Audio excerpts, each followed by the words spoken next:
Good day and good evening, and welcome back to Roulette Live with me, Chaiji, but you can just call me Kai.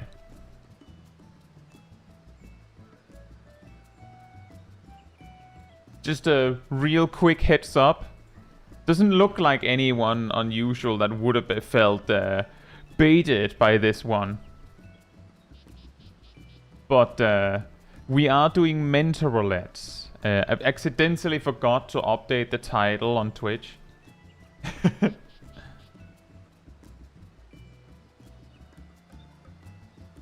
Now, what's happening is, as usual, I'm doing some roulettes. We're aiming for about 10. But it'll be for about 3 hours. Usually you get a little bit more than that. And I usually put some sort of thing we're doing with it. Like what jobs we're playing. I think this time I was leaning between playing just Paladin or just Scholar. And with the book in the thumbnail, it makes sense for Scholar. So I think we'll go Scholar.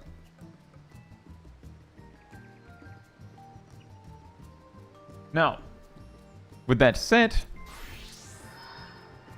hey Falca, hey Taldemar, hey Ceros, hey Lana, hey Rost, hey Genmonica, hey Bubumet, hey Ardel, hey Fornatos, hey Ilya, hey Teenly, hey Ansa, hey Vespi, hey Shorakai, hey Tabi, hey Garrick, hey Naomi, hey Zaf, hey Humble, and hey Sylvia, and hey Gassel. Hope you're all doing very well. Paladins don't read? I don't know. But scholars bring books into battle.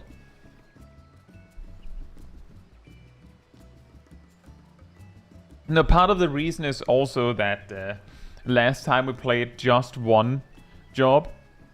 We've done Gunbreaker, we've done Black Mage, so maybe we do Scholar this time.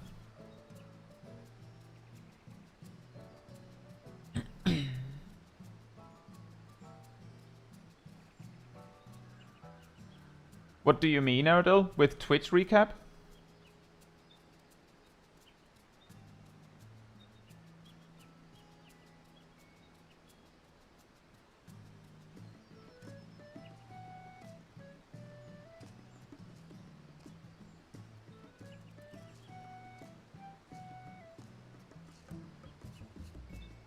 Oh, right.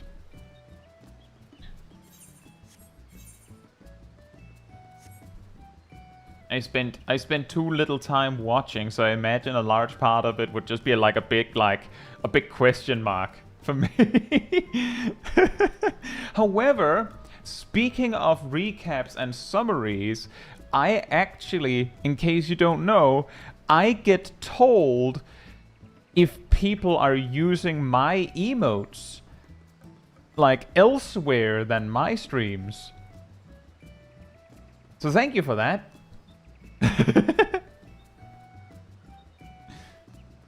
That's kind of nice. Although I did find it funny that it told me that the one that was being used the most was the laughing emote.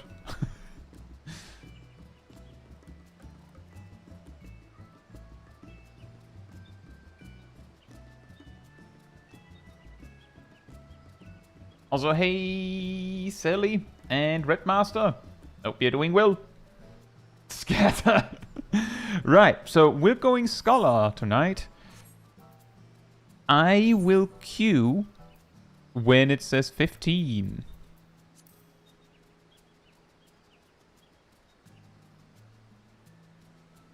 Do we get insta queue pop?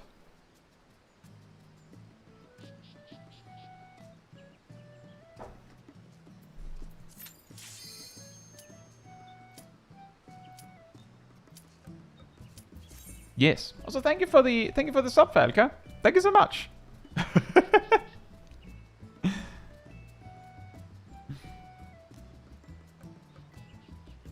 I do need to fill out all of the emote slots. I'm just not sure which ones to pick, and I'm pretty sure I don't have enough slots for everything yet.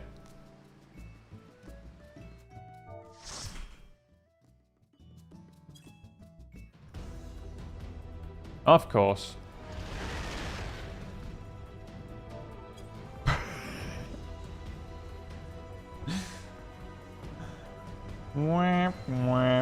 You know, that is true, Fronatos. You did call it. That is a round of applause for Fronatos, everyone. That was actually pretty nice, because I don't think I've gotten Praetorium in weeks. So that was a good guess.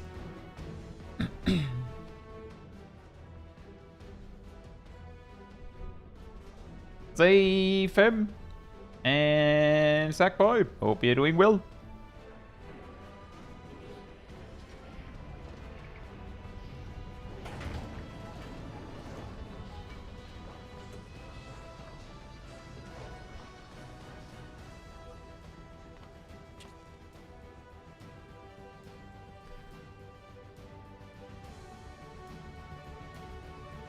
This is it.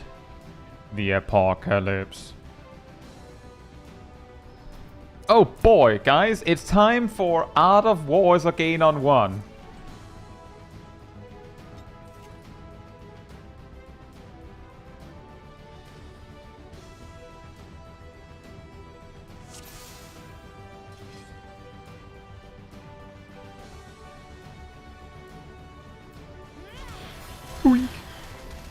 Go a train!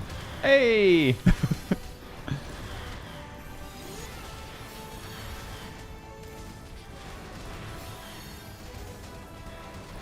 Oh, it's 2 weeks early. Thank you for the sub, Fronatos. Thank you so much.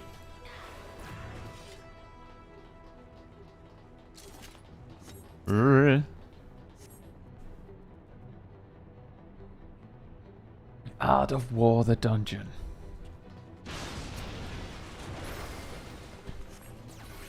Hey, Snow Shiro. Hope you're doing well.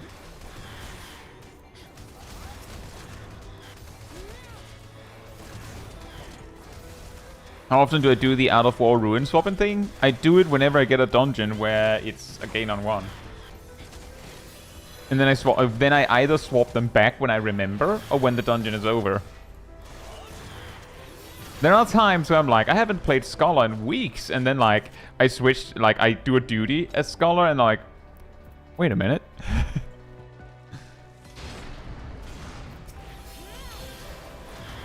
Hey Shackman, hope you're doing well. A gain on 1 basically means that the number is the amount of targets, like amount of targets you need to hit with it. And the gain is, of course, it's better to use than other attacking moves. Usually it's only set in the context of area of effect attacks, because then the question is like, you have a single target attack, that one is of course always like, that's always good, that's always fine and nice. But you have AoE options. When are they better? And that's like the number. When are they a gain? So for instance, if an AoE attack is a gain on 3, then you don't want to use that in place of a single target attack until there are at least 3 enemies that you're hitting. If it's a gain on 2, same thing but 2 targets. And if it's a gain on 1, then, well, then it means that the AoE attack is just as good or better than your actual single target option, which is exactly what happens with Art of War at level 50.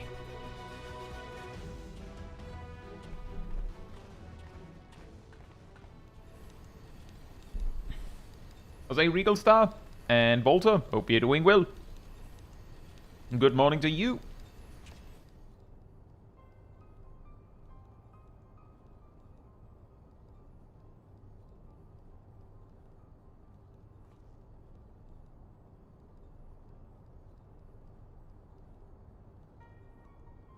Deepkai has a video covering those general terms, but can't remember which one. I don't think I cover a gain on 1 specifically.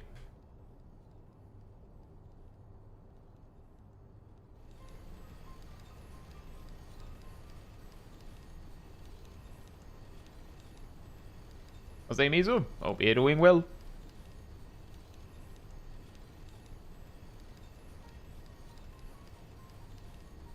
Thank you, Erdl.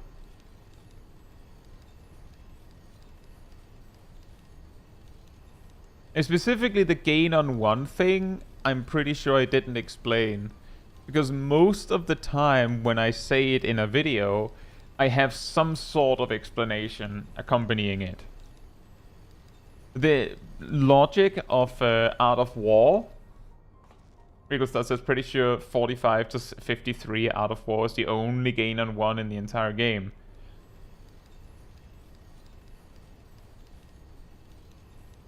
You might be right.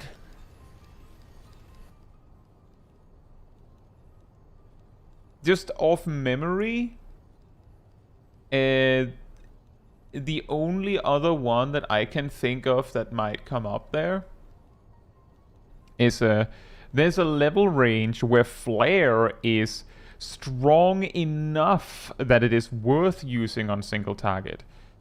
But so in a way, Flare is also kind of also a single target move. It's just that at higher levels it gets a dedicated single target option.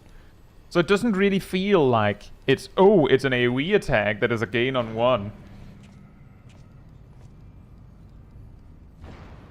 ACAT, hope you're doing well. This was Warrior AoE for buff ever optimal. I have a video on that, actually, at level 40 to 49, where you don't have Storm's Eye, maintaining your damage buff, just without even using Berserk, just the filler version of the concept of maintaining your damage buff with Mithril Tempest is like a 0.1% DPS gain over not doing so. When you include Berserk, it gets way more.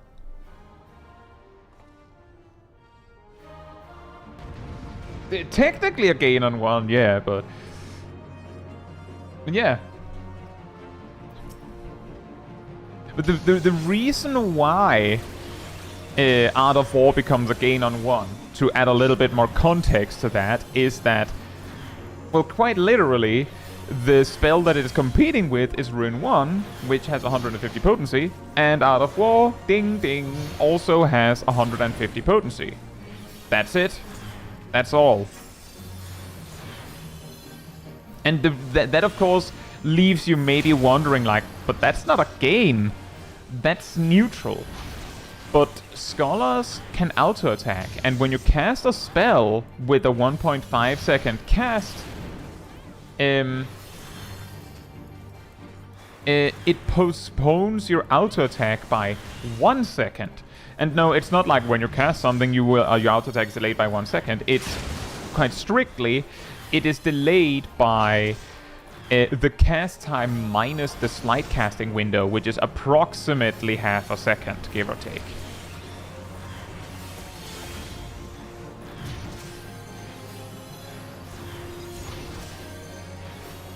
So 1 second delay. So Ruin will lose that time while Art of War will not.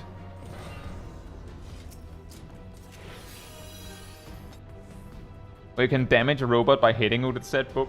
Look, I'll tell you, I have the calculus book, and that one, I'm pretty sure that if you picked that up in a video game, it would have weapon stats. Hey, mister, hope you're doing well.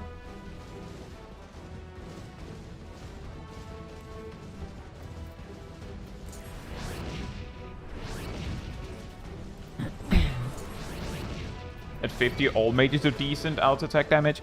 Well, decent is maybe a bit of a stretch. Let's just say that all mages do enough auto-attack damage that there is a visible difference in how much damage you do if you do bother to auto-attack.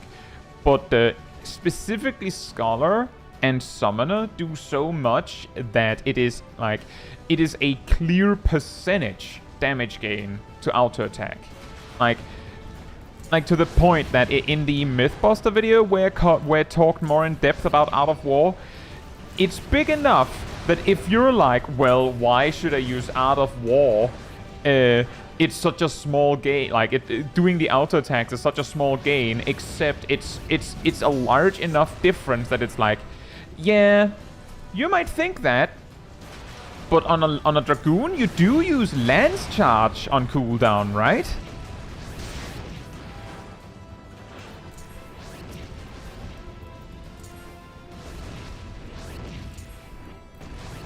You do maintain your buff from Disembowel, right? Like, that's the level of damage gain. Thank you, Ardell.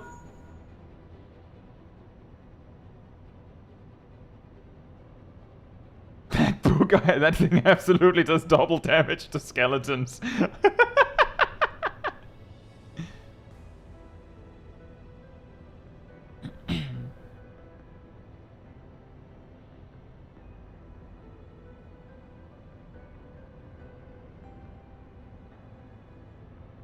It's not quite 20%. I think it's like it might be like 20%, but it's something in the ballpark of like the auto attack itself is like 20% of a cast. But when you add in all of the numbers, like when you consider that you're also using bio, like you're maintaining a dot and you're doing your Art of Wars, it is somewhere around 5% more DPS for on single target for a scholar to bother to, you know, spam Art of War to their auto attack mod.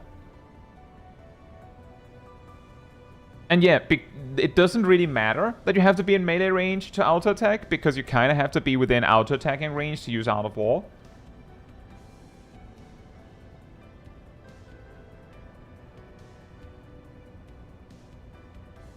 Lance Charge, isn't that the one I should hold for a rainy day? Yeah, that's fair, Fronatos, and that is pretty accurate. The thing that makes it really complicated is that the value of auto attacks for mages, just in general, but especially Scholar and Summoner, partly depends on the fact that strength doesn't, like, they don't get strength on level up. So, when you're at a given level, how much of your how impactful an auto attack is ranges depending on how good your gear is. Like if you're in Praetorium, for instance, the value of an auto attack is one number. If you're in Snowcloak, where your item level is, I think, 130 if it's synced down, then it's a lot less, because all the other things you do are more impactful proportionally.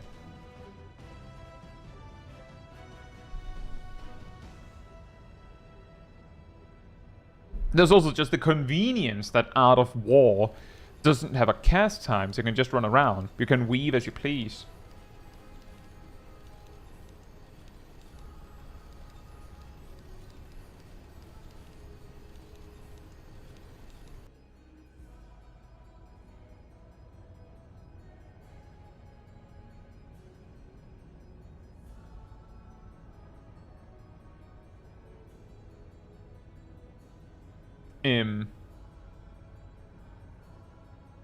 I think another detail to it is at this point, if Art of War stays again on one like this into the next expansion, like if they genuinely don't change it, then I have a feeling that Art of War has reached the same meme status for the developers as Summoner Physic. I say, Billy, hope you're doing well. Because Art of War has been again on one since Endwalker. I'm pretty sure it has been since the release of Endwalker even. Hey Bronto, hope you're doing well. We're doing alright. Doing some Praetorium with some Arts of Wars.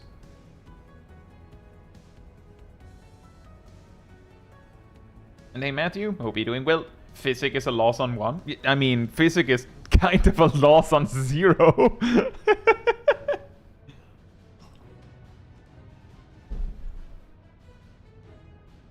You start casting it, and the game just goes. The story there is supposedly supposedly... So the thing is, sometimes the story goes that, oh, the reason why Summoner has physic that scales with Mind is because they need to have it, like it needs to be like that, because they dig into the same physic that Scholar has, but they don't. This physic that Summoner has is exclusive to Arcanist and Summoner. In fact, if you go to Scholar, you'll find that physic is noted as a job action, not a class action. Which means that they have a distinct, different physic.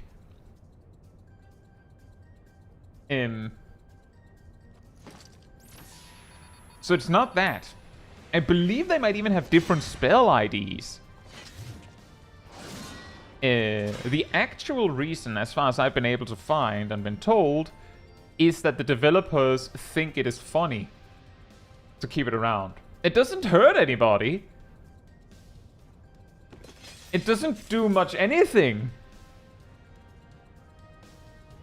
Also, that's true, Gazel, but I'm pretty sure that it has been like this since either Shadowbringers or Endwalker.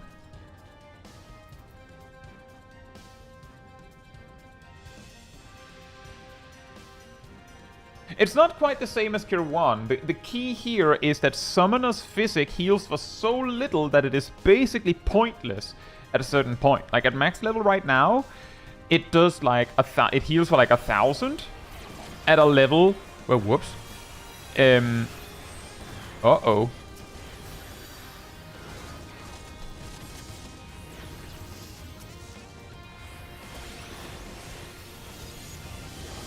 At a level where a DPS has way over 100,000 HP. Is it 1,000 with a crit? I'm pretty sure it's 1,000 normally. Say Necrophits, hope you're doing well, and thank you.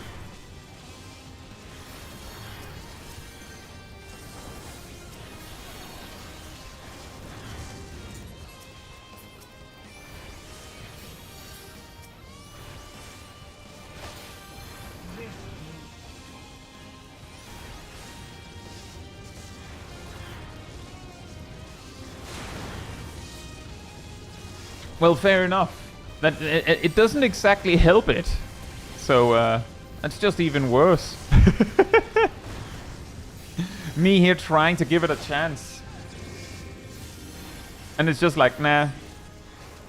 Nah. It's fine.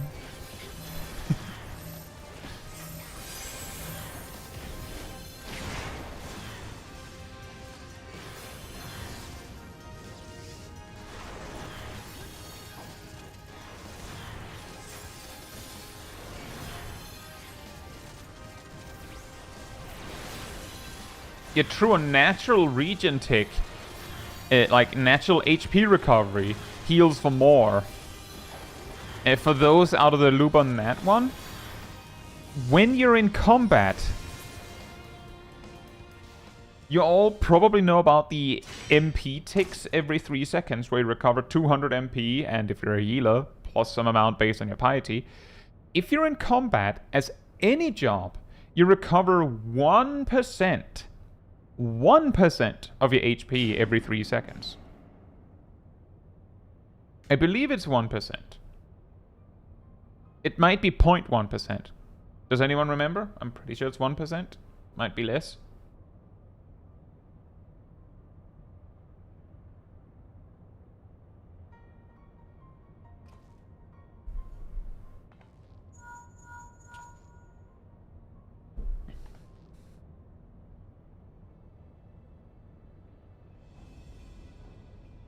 %1% max HP every 3 seconds. Regen sounds like a lot, right? It isn't that much in the grand scheme of things. Because most things hit harder than hit faster than every 3 seconds. And at whatever level you might be, a reasonable opponent will hit for significantly more than 1% of your max HP.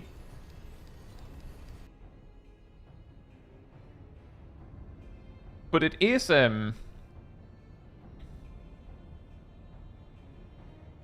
that's true, Ilana. It has to be 1%.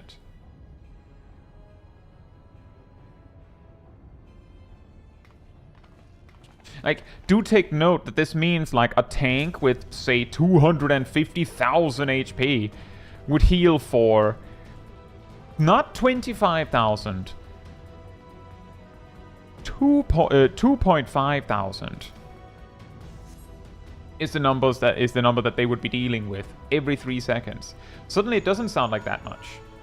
Look for the lips control panel. It'll be somewhere nearby. Also that, Rise. Hope you're doing well. Also that. But it's at some point when they made Scholar and Summoner even more distinct. It might have been with Endwalker's release. Scholar's Physic, I believe, moved from being a class action to being a job action. It doesn't really matter, but what matters is that for Summoner, it is a class action. Which means that Scholar's Physic is a different action altogether. Don't even think about Dawn. You're too bloody useful. The interference is getting worse. I don't think one of the most fun, one of the tricks I like to use if I'm the healer on Porta de Comana is, unless I absolutely have to, I will not top everyone up. I will be very greedy, especially a Scholar, because a Scholar, that gives my pet a job to do. But it also means that, like, by just not doing anything, everyone can heal like 5, 6, 7, maybe 10% of their HP before something happens. Whereas if I healed, it would just be like wasted value. And its faith is an instrument of deception. Regal Star says, what do you think of the behavior of getting started on Gaius before teammates because JP voiced cutscenes are like 20 seconds faster than EN voiced cutscenes? Is it rude? Like not waiting for cutscenes normally? Let's just say that there are people that do way more than just having JP voices. A trick to skip cutscenes, mandatory cutscenes like this in Final Fantasy XIV, is you see the cutscene start. If you get disconnected or close the game, what have you, if you lose connection so that you have to log back in, then when you log back in, you will no longer be in the cutscene.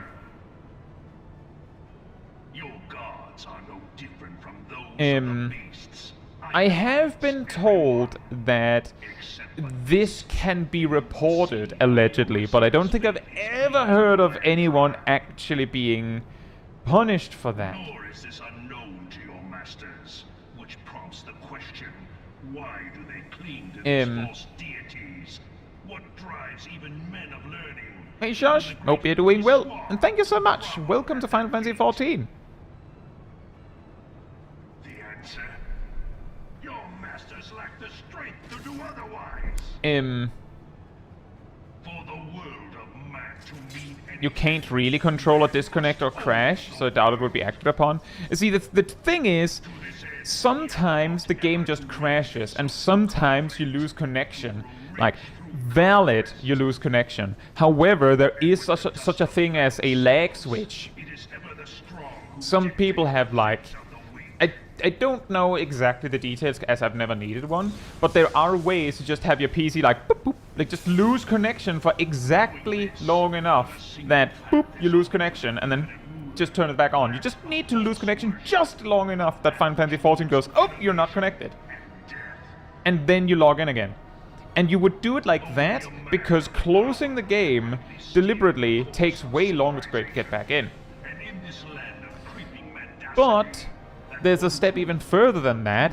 There are Fight Club ways to just skip the cutscenes altogether.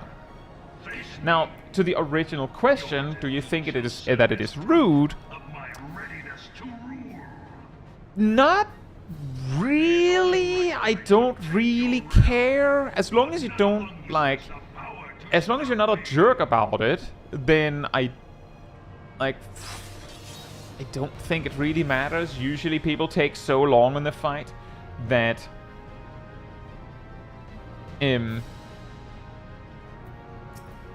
that that like you don't miss much by someone skipping a little bit of it. So in this particular context, I'm like, eh.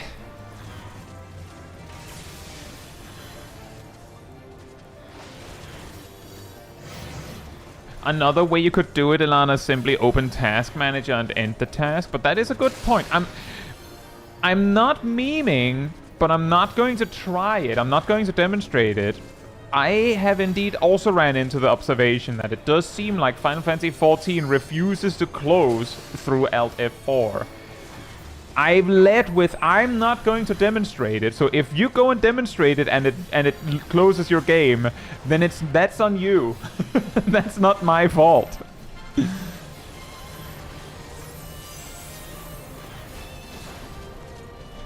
Oh boy, single target Doton. Woohoo!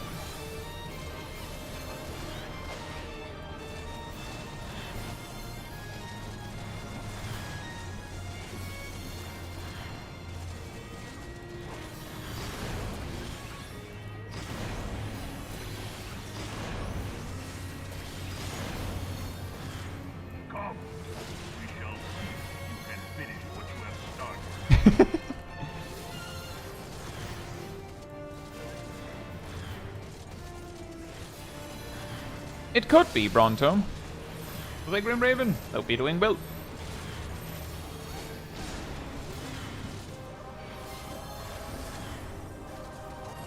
You see, the thing is, Vespi, on my end, you can probably see with the amount of mental roulettes and whatnot I've done, and the amount of times I've tried to teach these things, that I'm basically just completely indifferent to it. I'm just like, hey, funny, I guess. And that's all I have to say. I'll probably mention it in the video.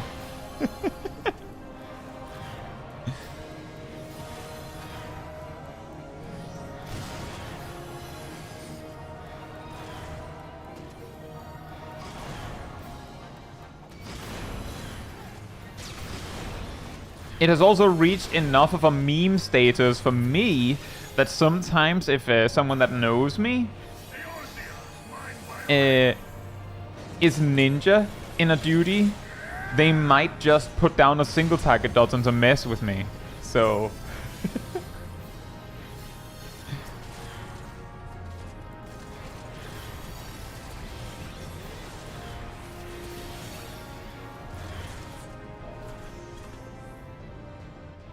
we did it!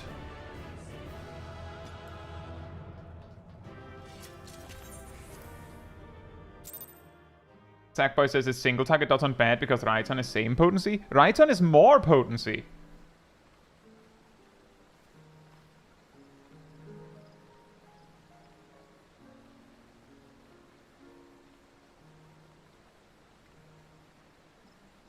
Even at level 50.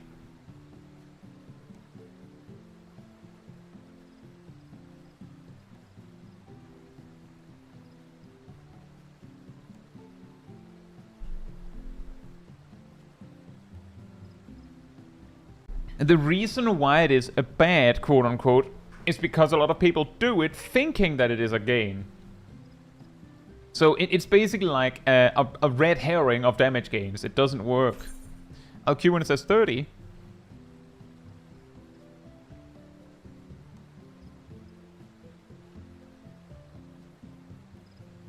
Regal Star, Doton ticks an extra time when you put it down. So it's 7 ticks in total, not 6.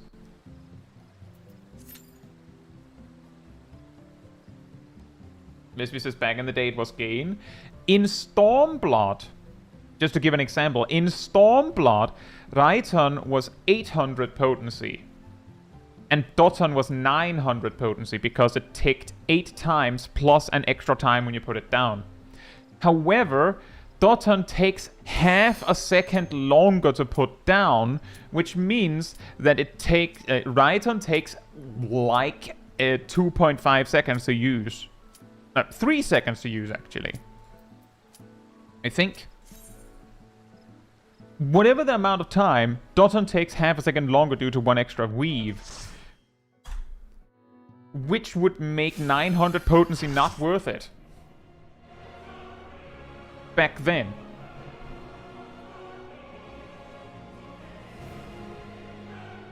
And it's probably also Buvmet the, oh, it's a dot, I should maintain it. It's also a common reason. But you know, even back when Doton was viewed as a gain, it was like asterisk. People didn't understand these details as well.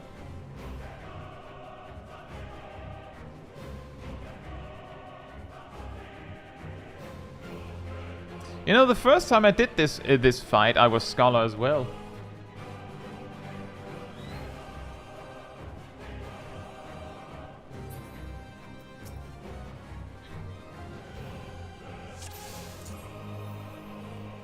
The end has come, and it will be beautiful. Oh, whoops.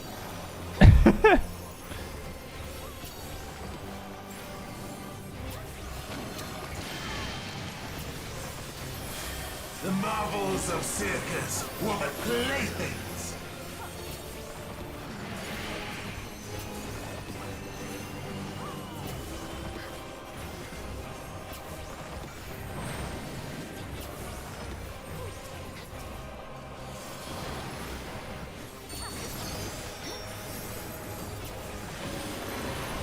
Exotericos.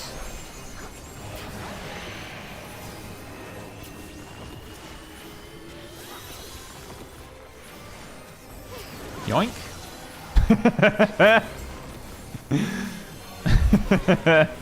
Malice, become flesh.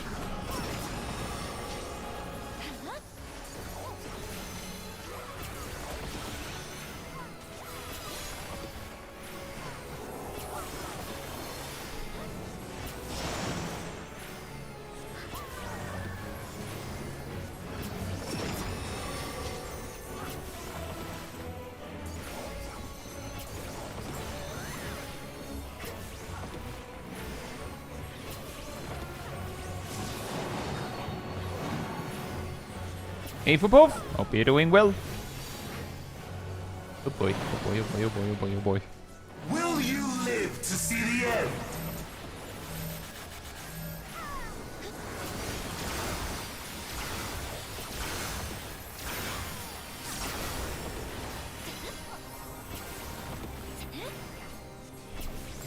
That would have been crazy, Tandemar.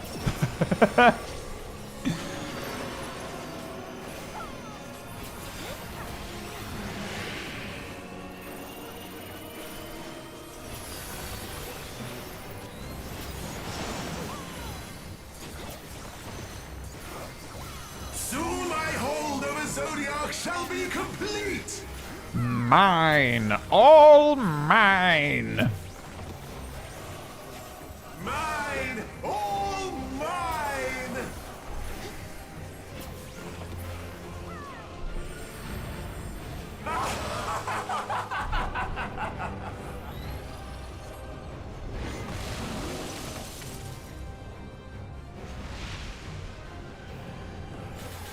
At last, I am become Zodiark. You're welcome, Mizu. You better share it. I want to see it. Hey, Seraph. Hope you're doing well. The natural order overturned. Oh, that's very convenient.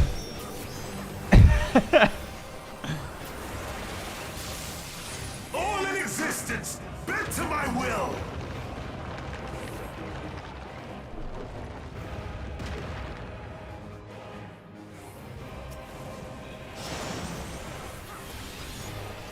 My life's work, my masterpiece.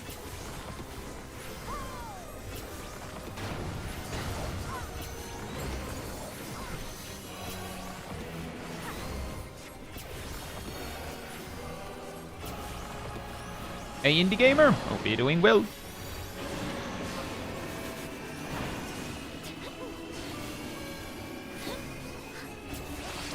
Blarg!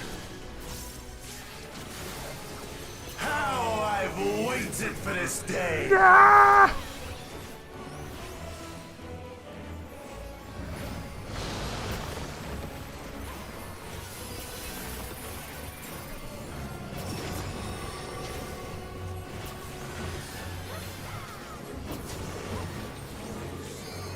I think something like this should work. All in existence, bent to my will.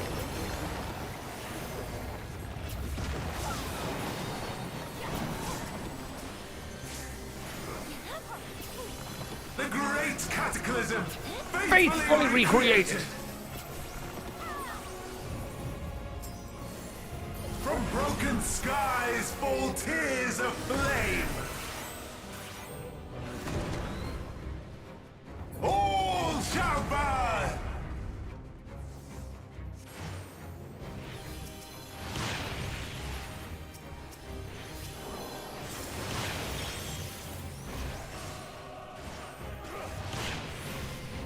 Will Oh, you no. live to see the end?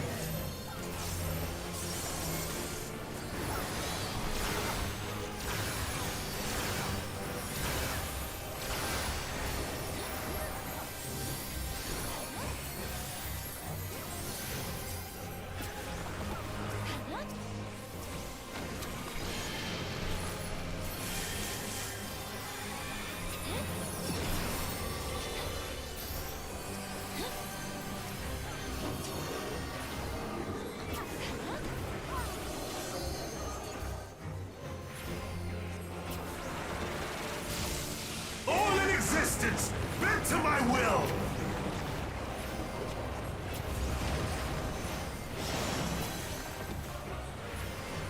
Will you live to see the end?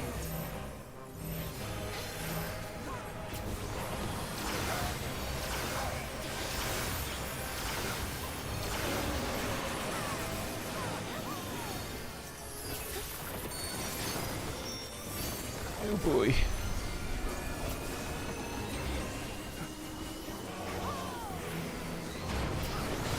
I used basically everything to make sure we didn't die when we suddenly had like 2 or 3 players dead for the big multi-stack.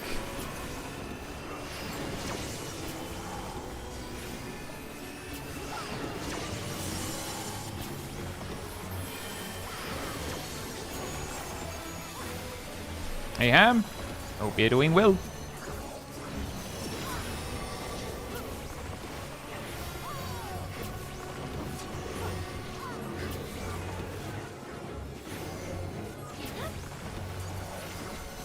I think it's something like this. All in existence, bent to my will. Math! Will you live to see the end?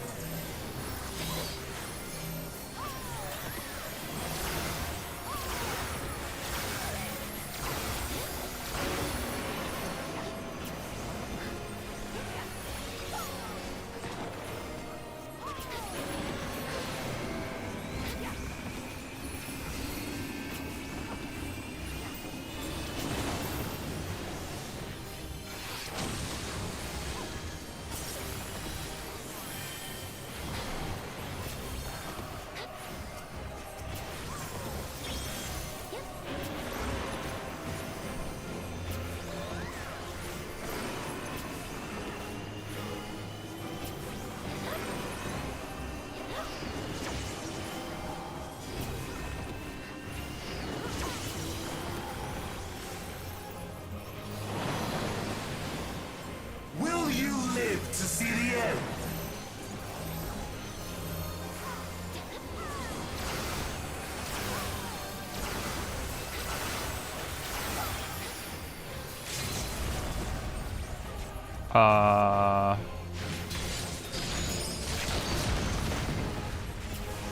Wow. I'm impressed no one died from that.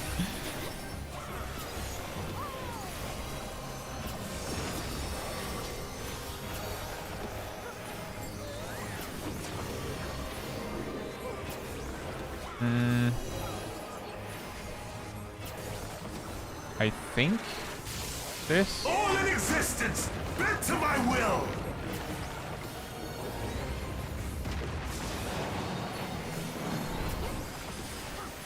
Will you live to see the end?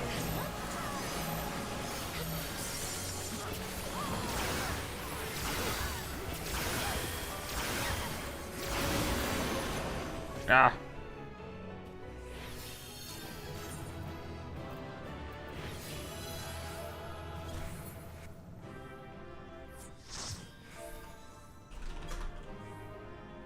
Hey, lollipops and pizza. Hope you're doing well.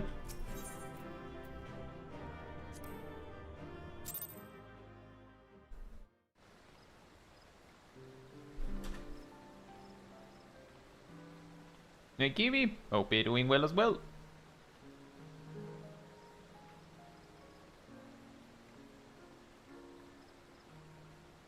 The rotating platforms have a tendency to get a lot of people. Don't you worry about that.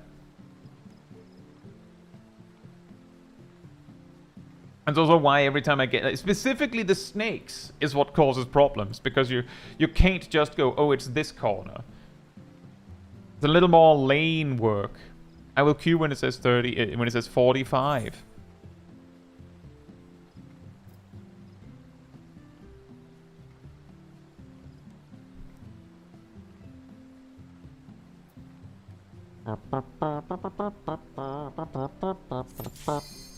$13-minute replacement. What are we thinking? Alliance raid. Or an extreme? It's an extreme. Ow. I just got ganked.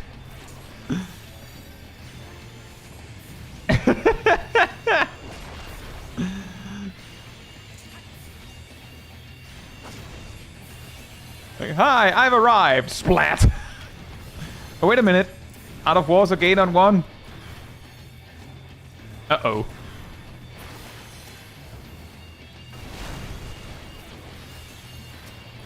How did... Oh, a lot of people died to that, actually. I was about to say, no one died.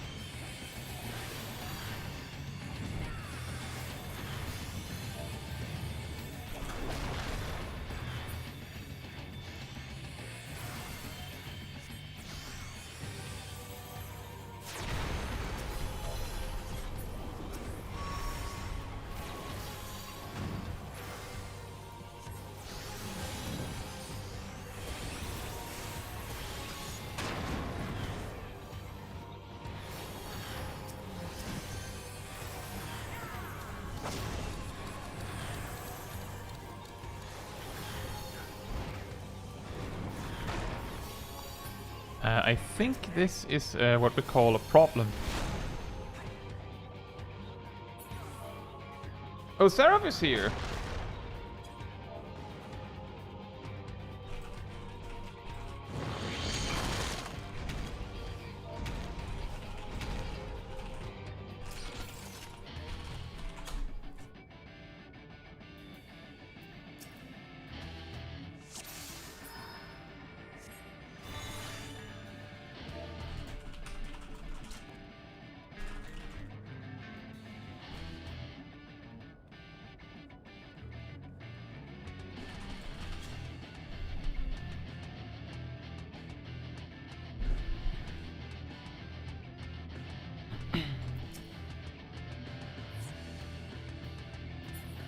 Did we have someone disconnect?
Hey Rin, hope you're doing well. Although that was 13-minute replacement actually.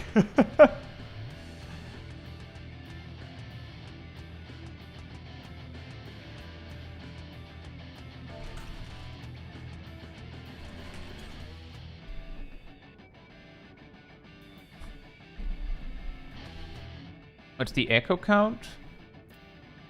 I think it's at 10%.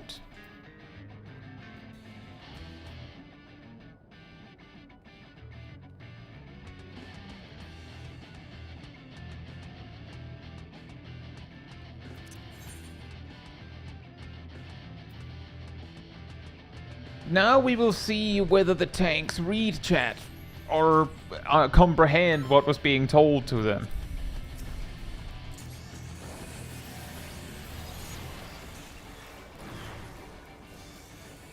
Nope.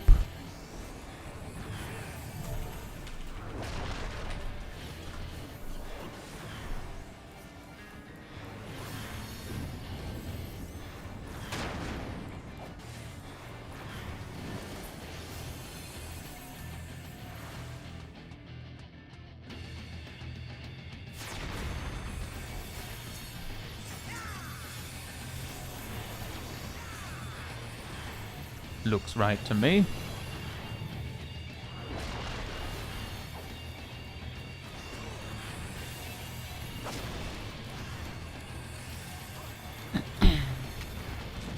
Optimally, we resolve the one in melee range and then get shoved over to the one at a distance.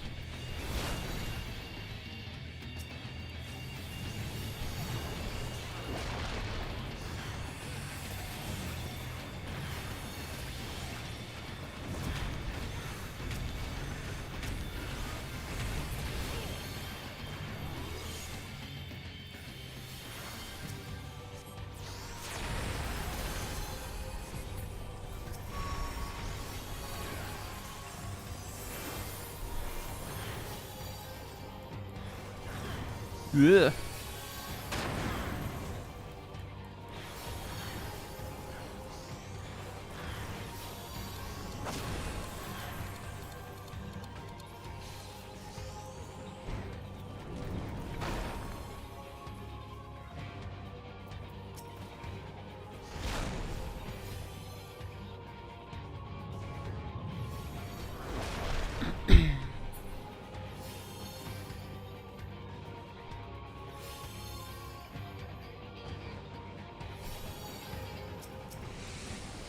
I didn't even realize I'd gotten free because I'd assumed it was over. It is still over, I think, but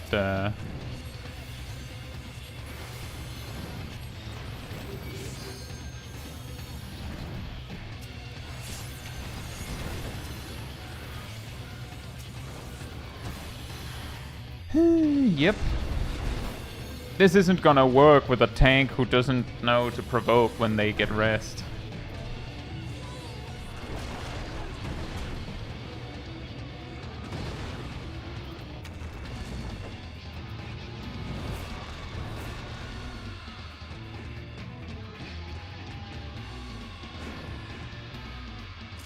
Hey Bachelor, hope you're doing well.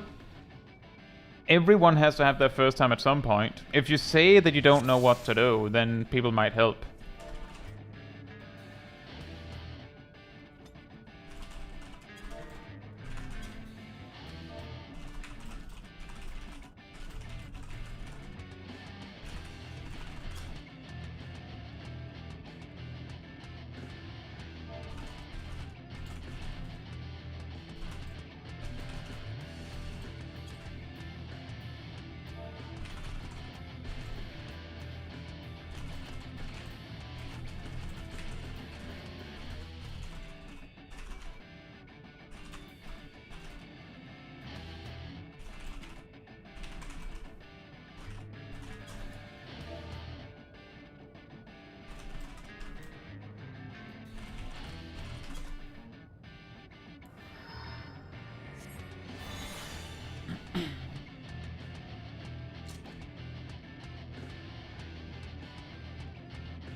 Be on tempo. Hope you're doing well.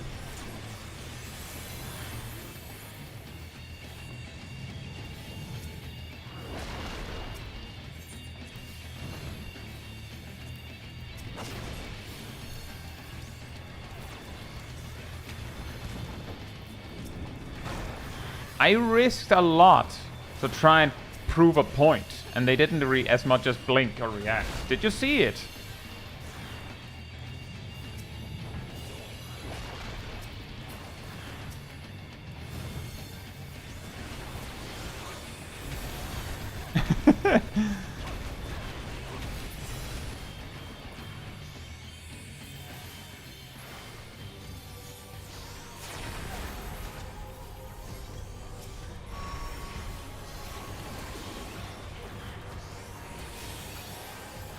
Positioning for the next phase? They might, but they don't have to do the positioning for the next phase when it's not the next phase.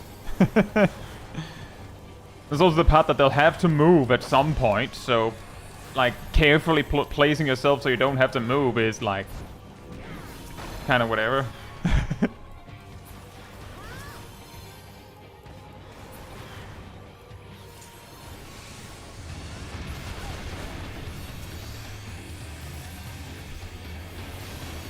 Now the question is whether the walking warrior here will pick up the ads.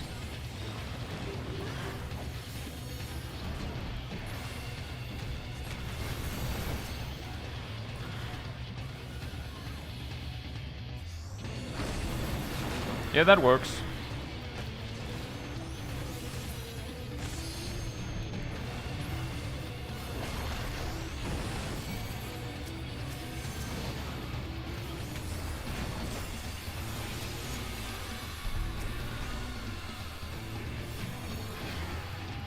It's going to be scary, but it works.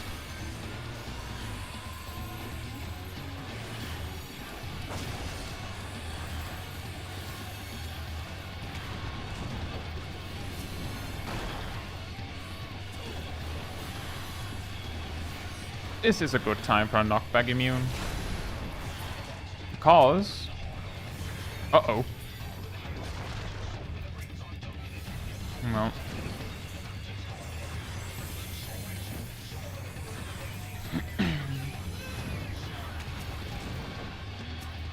I don't have a swift cast, so...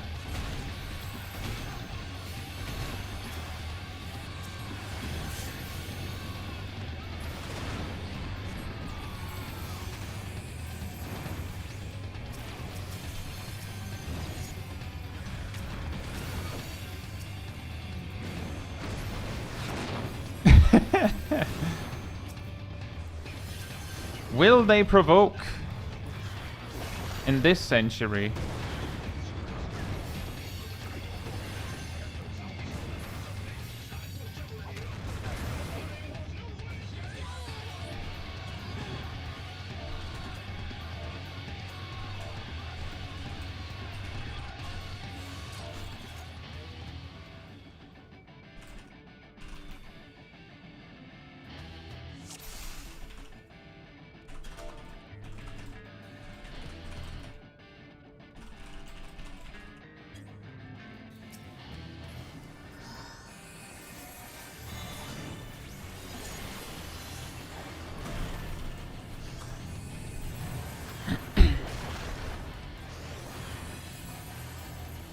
There is really no reason to drag the boss into this area.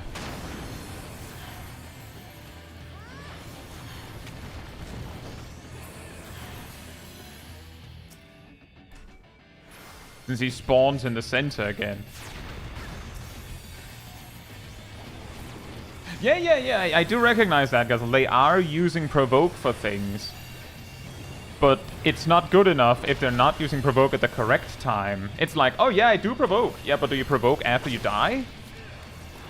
Then no points. 0 credit. You didn't, like, if you use Provoke at random times, that just, like, that doesn't do anything. That doesn't do anything.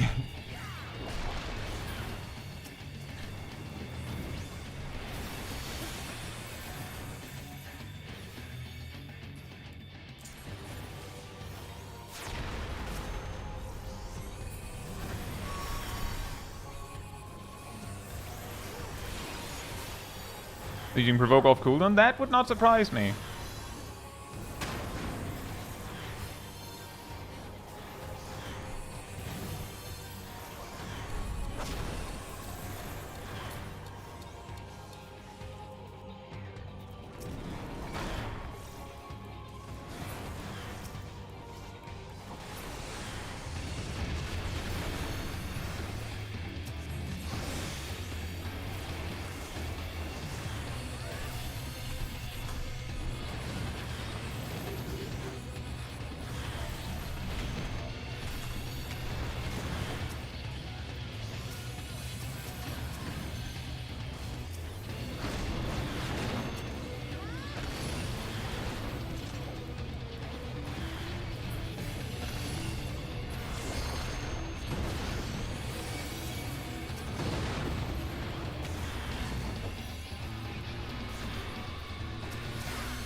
It's a very awkward time.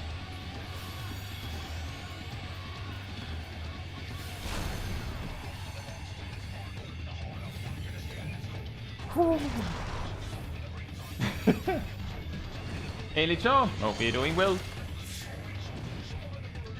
Meiko, hope you're doing well as well.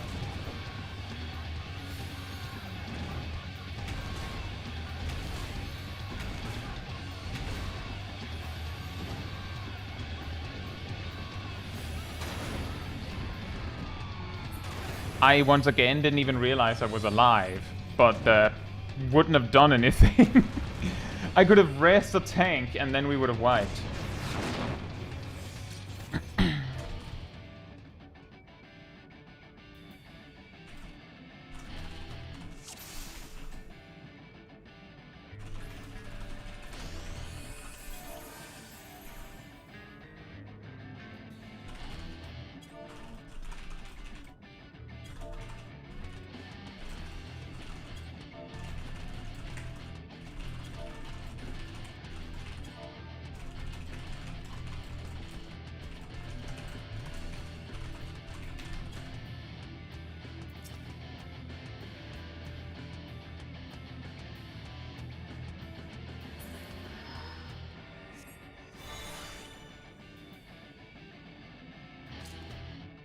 Say help son. Hope you're doing well.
Scholar Day.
Ugh. Oh no.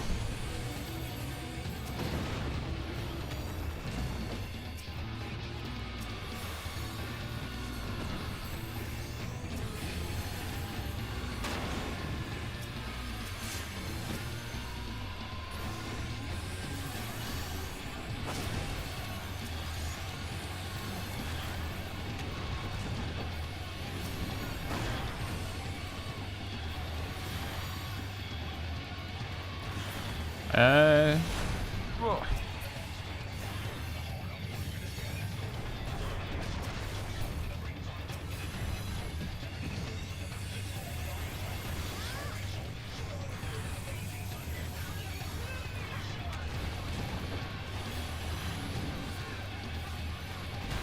Hey Velvet, hope you're doing well.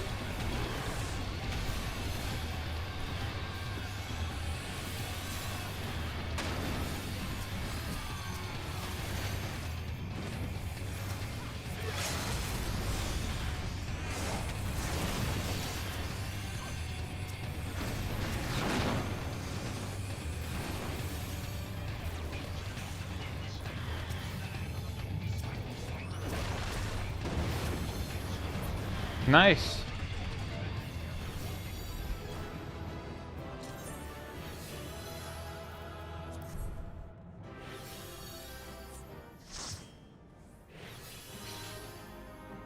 I believe Sucker is like it's like it's almost exactly the same as Sucker. Oh, a mount drop as well, but it is like a very small difference. Clean, clear, yeah. Nailed it. I'm just saying, it was the pull where Titan got put into position correctly, and the adds were placed nicely, and people did like, and not both tanks died to a knockback out of nowhere.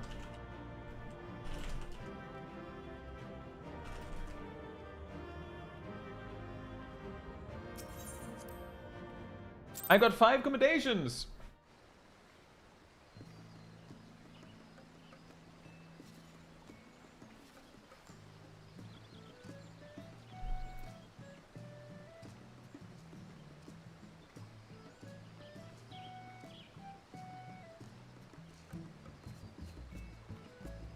The warrior was trying their best. They seemed to be doing... They were trying pretty hard, and they were figuring... Like, I didn't even tell him. Maybe you should move the ads to the side like that.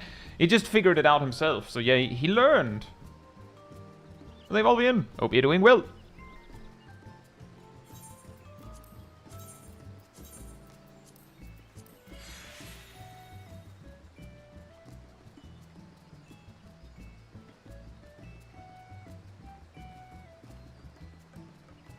Hey Harry, hope you're doing well as well. I will say the problem for that warrior was more that when things started going sideways, he wasn't too... it would have been nice if he had already had the tank stance on.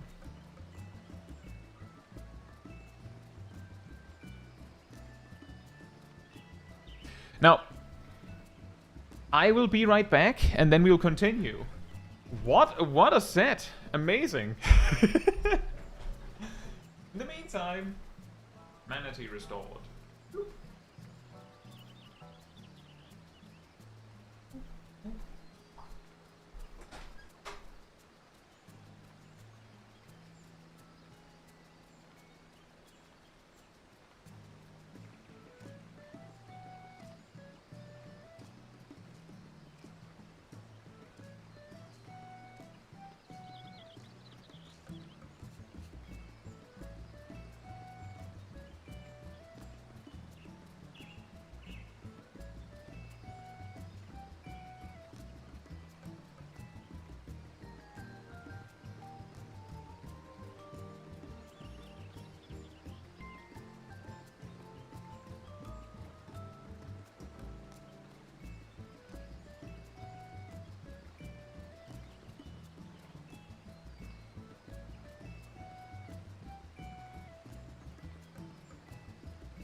Alright, I'm back.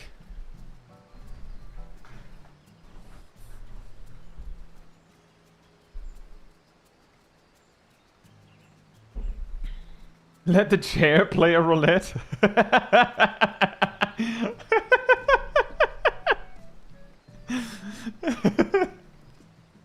Give him a try. He can do it.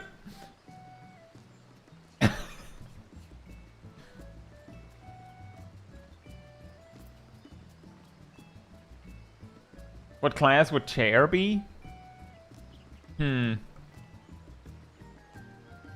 is a good question. Hey Ghoster, hope you're doing well. And hey Fern, hope you're doing well as well. AFK class.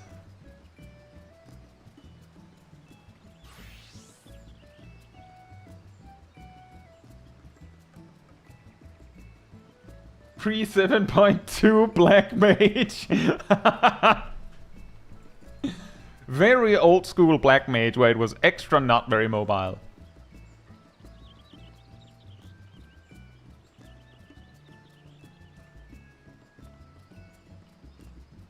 Hey Gleaming, hope you're doing well. Right, I will queue when it says 39.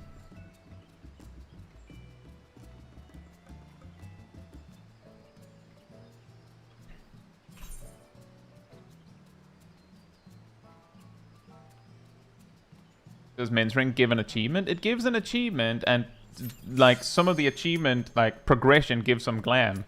But it's mainly the achievement at 2000. Oh!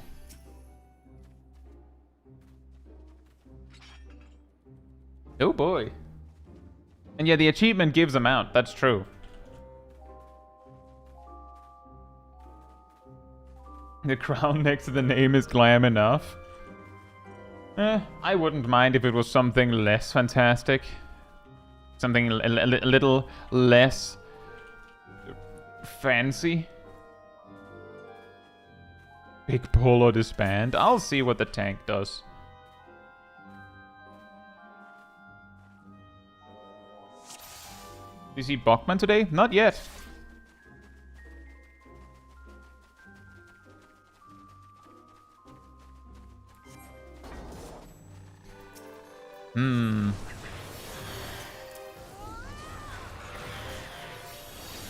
Oh, the interrupt was there. They sprint now. I guess that works. Not optimal, but that works.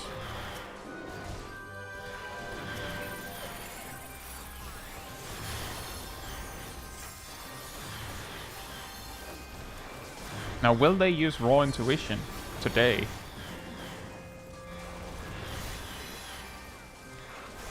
Yes. Okay, we've determined that they know where the raw intuition button is.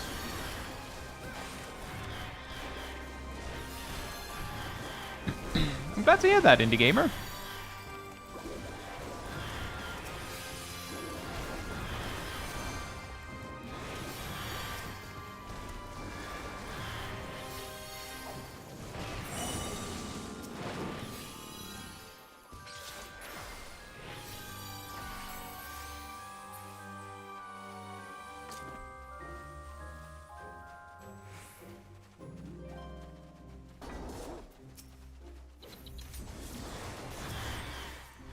Hey Silva, hope you're doing well. Button found. Button found. Button acquired. And they also remember to interrupt, which is great.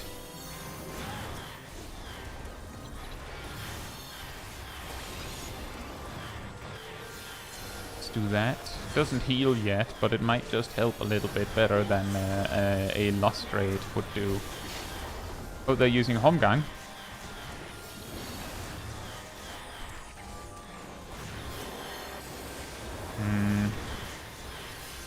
I have a feeling they used Homegang and then realized that they didn't have a plan.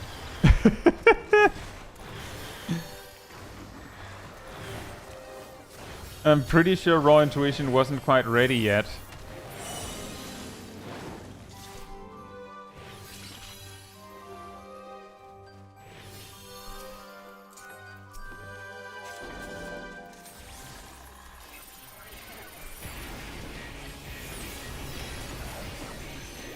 Blue Homegang value didn't even drop to 1 HP. Yeah, see, the problem is, if you're the warrior and you drop to 1 HP with Homegang and you don't have a plan, then what do? You just, like, you either rely on the healer being able to bring you up, or you die.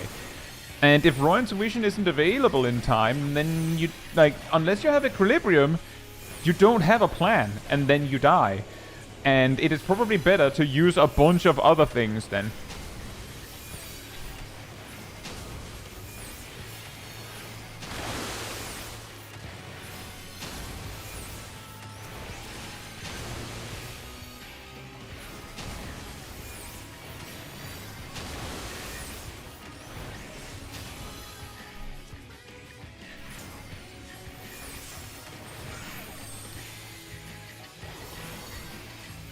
Minions is a gain on trash mobs though, that is correct. I mean, it's also a gain on single target. It's just a bigger gain on AoE.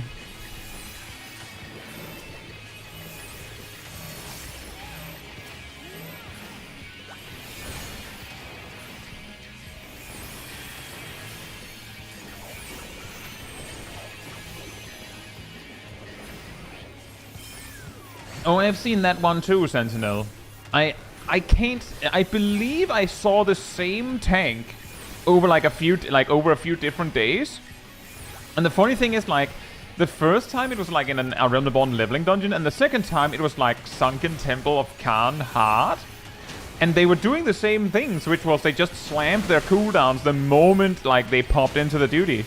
Which this might shock you, but it doesn't work very well.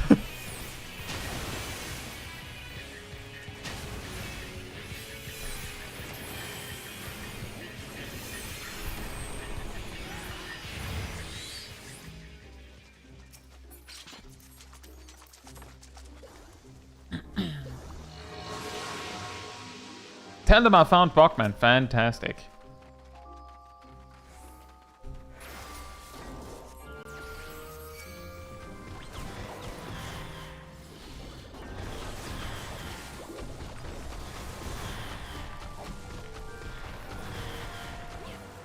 Sounds like they didn't read that they have a short duration.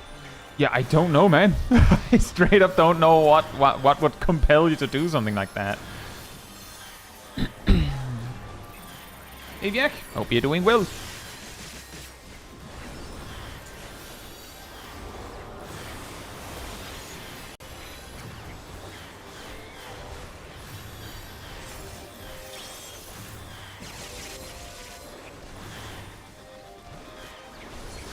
I think this is an excellent demonstration of when I say that it is a good idea to use something like Raw Intuition predictably. I'm using cooldowns on the tank to keep them healthy, because I have no idea if they used Raw Intuition in that pull. If I knew whether it was on cooldown or not, I could have just let him drop low, but if I don't know whether he's gonna do it, then I won't let him drop to a point where he might do it, because I can't save him if he's not gonna do it.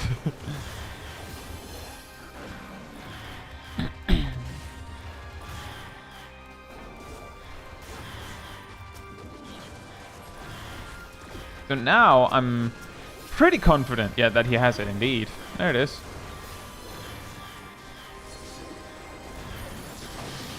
Now I use my stuff.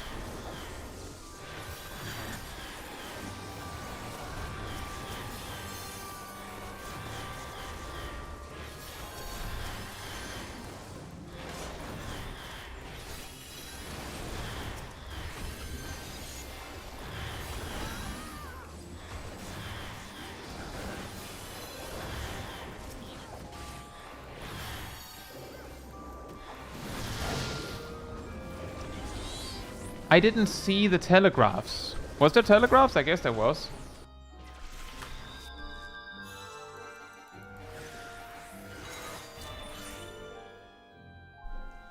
Overmed saw them. There were telegraphs. I was just being an idiot.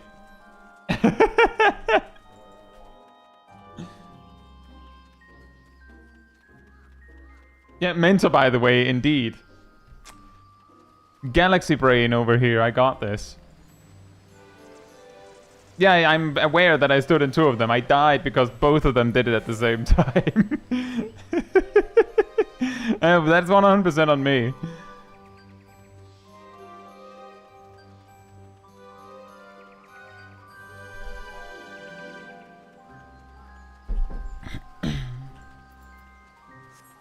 That's a shame.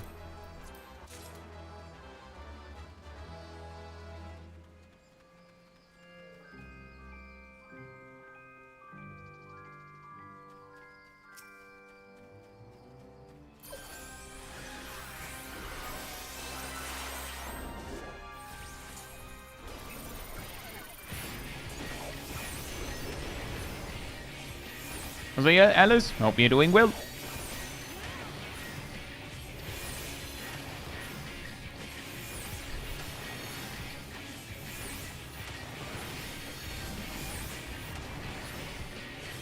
Hey, Fetchwalker, hope you're doing well as well.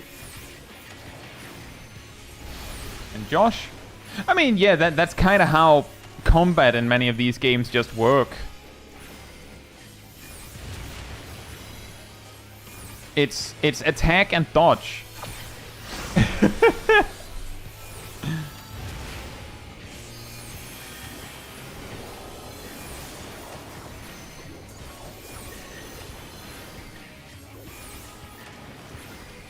And it's not even an MMO exclusive thing. Like, you fight a boss in, I don't know, Elden Ring. Boss holds up hand to hit you. A lot of the time, it's just a hidden cast bar. Like, if you really think about it.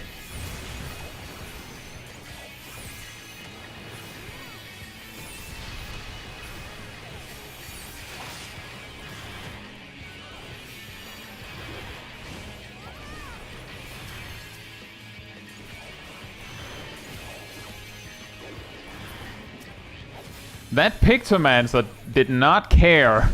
Well, I'm fine. I don't need to move. Kone reappears. Oh!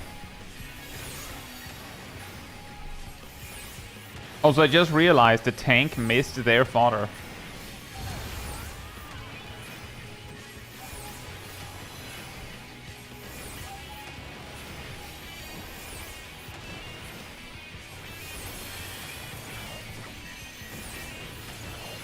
That would be why it's doing so much damage, possibly.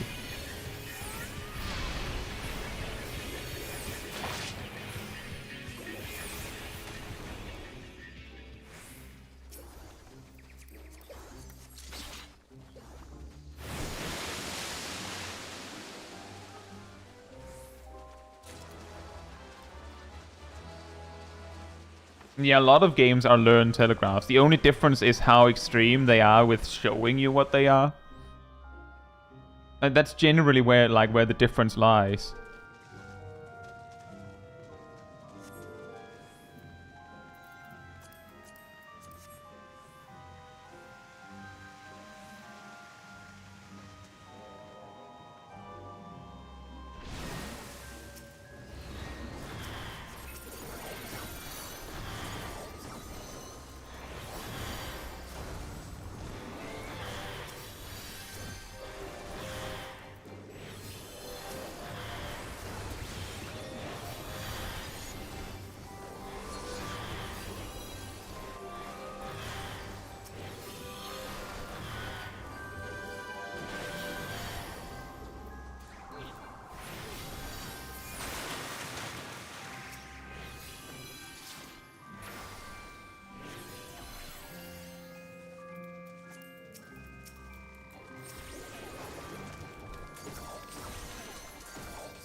Oh.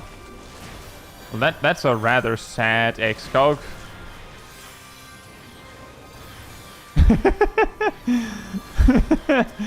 I guess it ended up working in the end.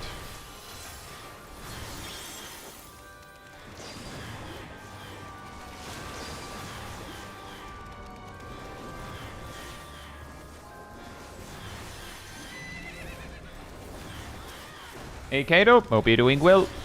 I would not do that with strangers, ever. That's not very nice to the other people there. They didn't sign up for me to do a meme run. But back in Endwalker, I did challenge streams where I, among other things, completed the dungeon like this. And like this. And with one hand. Either hand.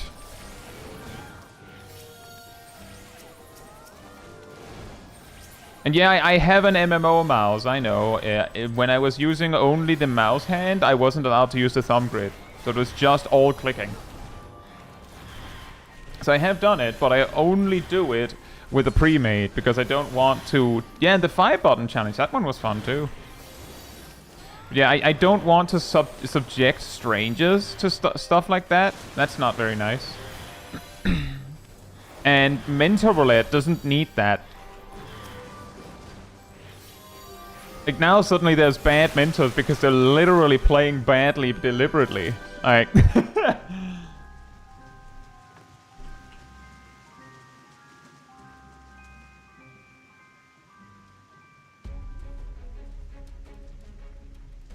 What if we got a fellowship 5-button challenge? Oh, that sounds really cursed. Also, Asymmetricon, hope you're doing well. I have a feeling that 5-button challenge would be really easy in fellowship if you do it in quick play.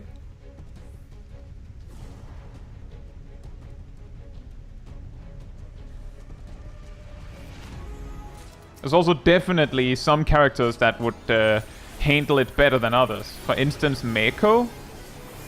You grab all the 3 combo things and the finisher, and then like Stone Shield. Then you're actually pretty okay.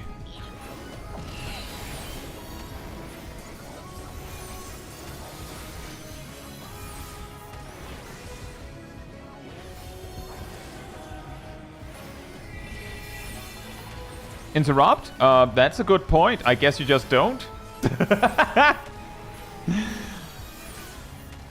Just hope you won't need it, I guess.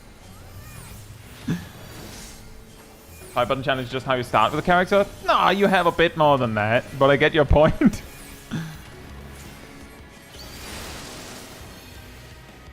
Look at Okabe just standing on air.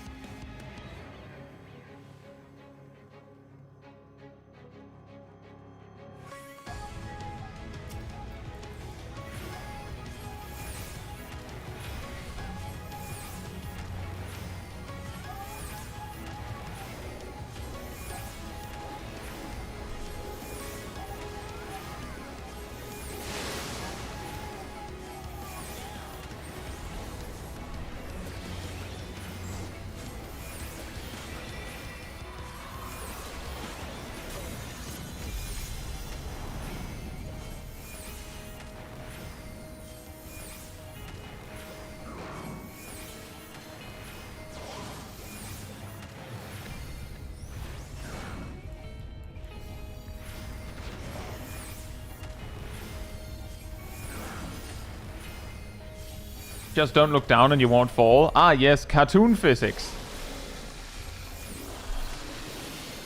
The Kabi's just vibrating. Just prevent themselves from falling.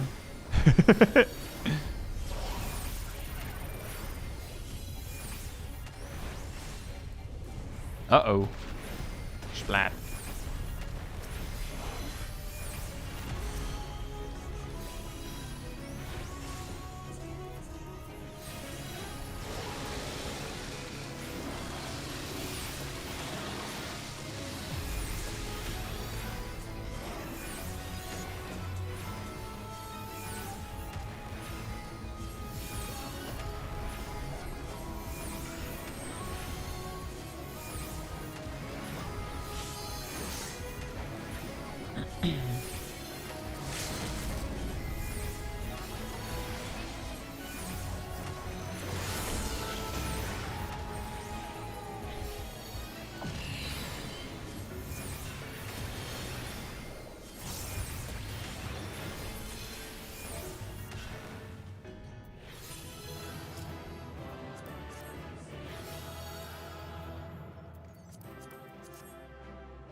When was the last time a healer rescued someone into a pit, though? I don't think I ever have. And the only times I might have has been actually by accident.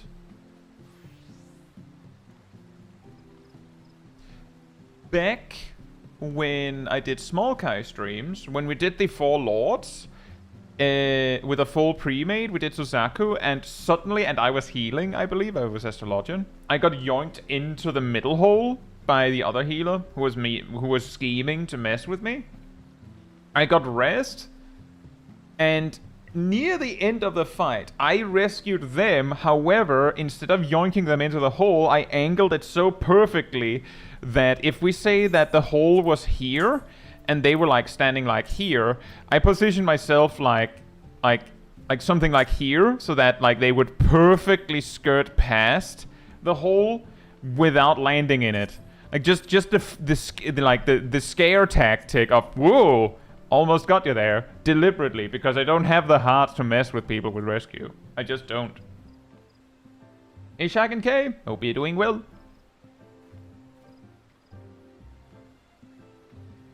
I will queue when it says 34.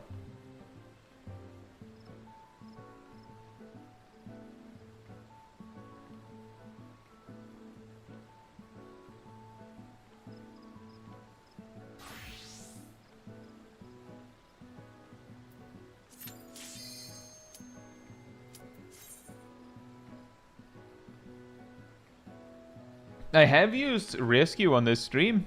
Right at the start of the Zodiark fight, I used rescue to yoink the Sprout to safety.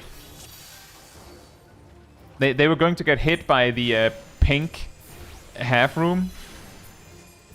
So just yoinked them to safety.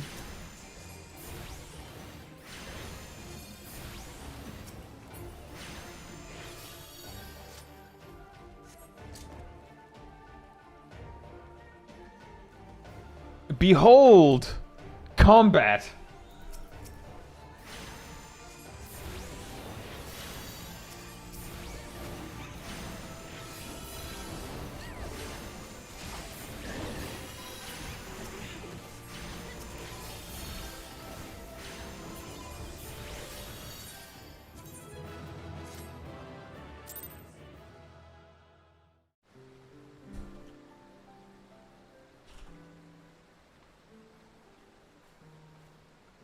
I will queue when it says 05.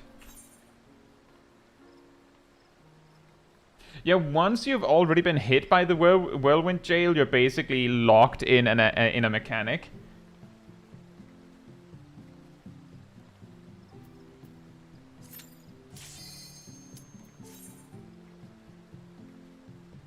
Now he says Buckman was my 200th guild test. Yeah, that doesn't surprise me. Ooh, 2 classes. Fantastic. That's pretty fine. Now, if only I had more tools.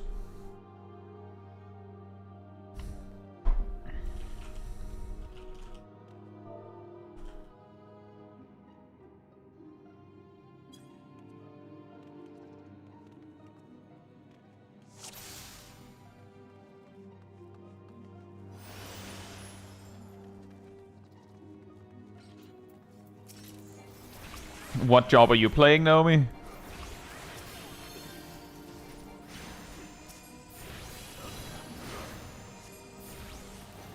Isn't pressing 1 enough excitement for you?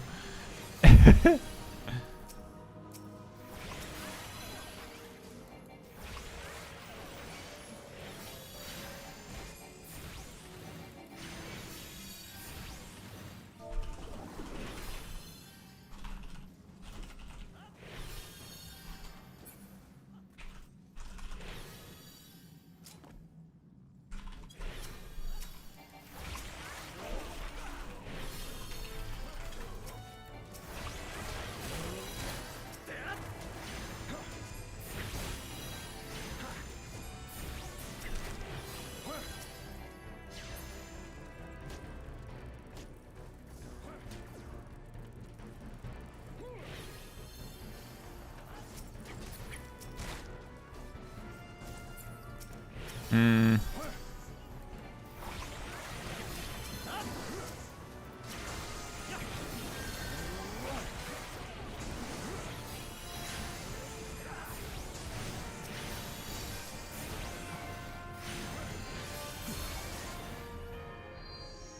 I don't think I've seen our tank use overpower yet.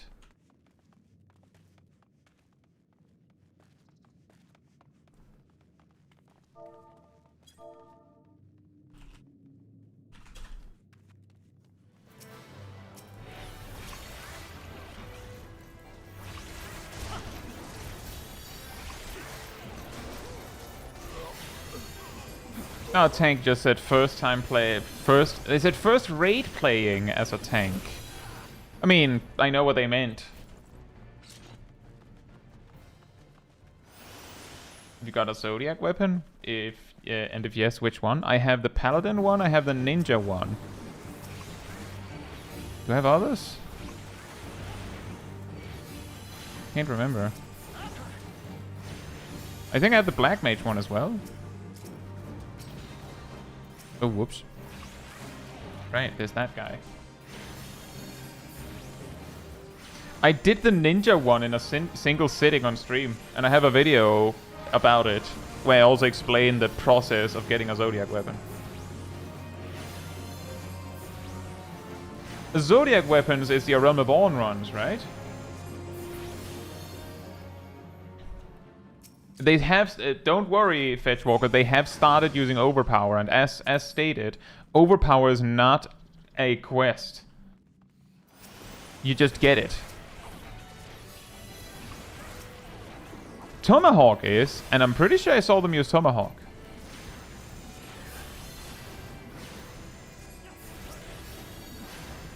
How do you mention actions in text like that? You start writing and then you press tab, and then it offers you autocompletes. They are also translated.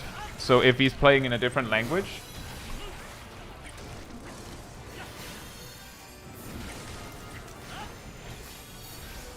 but on the Zodiac weapon stuff, I'm also gradually collecting the necessary ingredients to make... Actually, no. I have nearly all of the ingredients to make every single Zodiac weapon that I'm missing. I just can't be bothered with the book quests. Like, look at this. I have the book step going for Warrior right now. I just can't with the fates, man.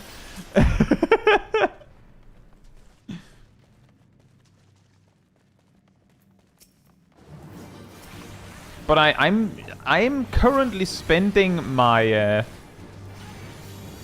my poetics on collecting the materials for all of the Heavensward relics.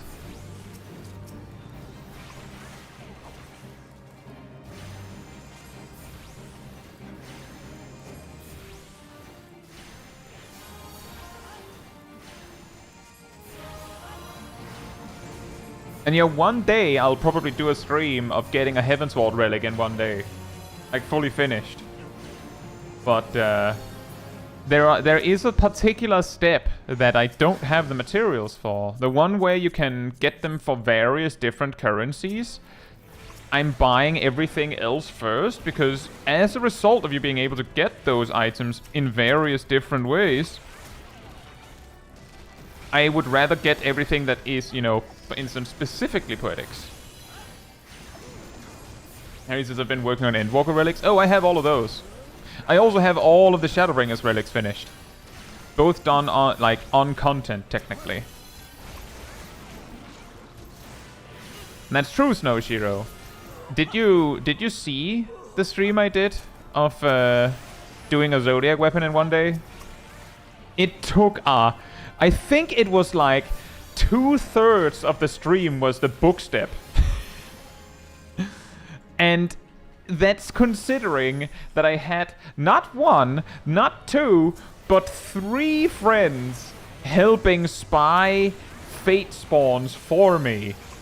So that I could just, like, when I had a specific book ready and going, they could just go, oh, this fate is here, this fate is here, this fate is here. And then I just went there. Like, I removed nearly all of the waiting. And it still took, like, 45 minutes per book.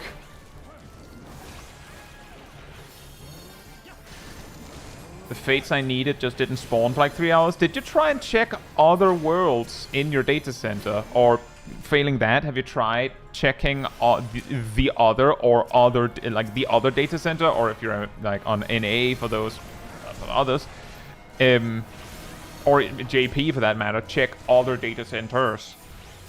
I would just miss them. That's fair. There's also, like mentioned before, the surprise, which ends in so little time that if you're not on the map when it spawns, then you're not making it.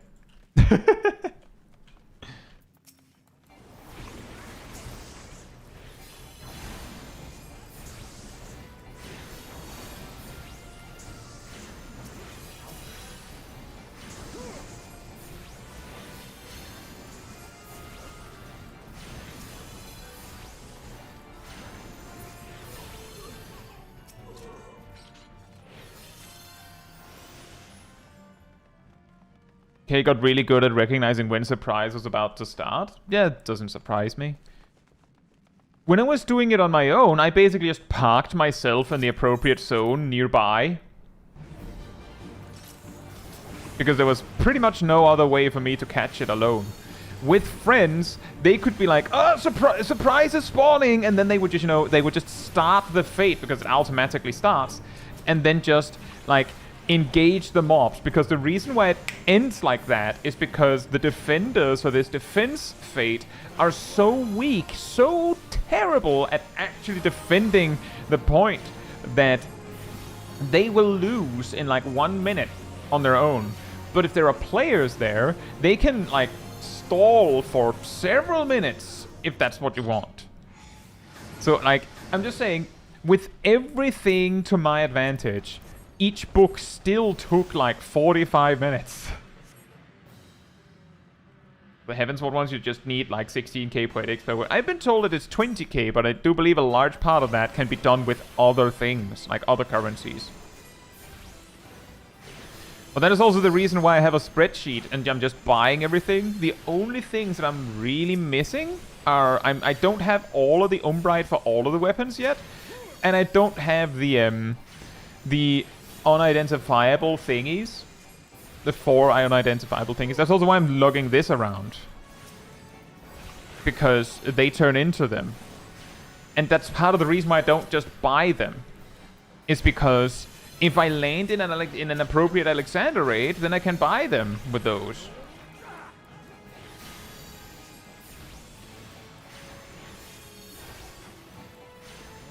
The spreadsheet I have, Snow Zero, is homemade. I made it myself.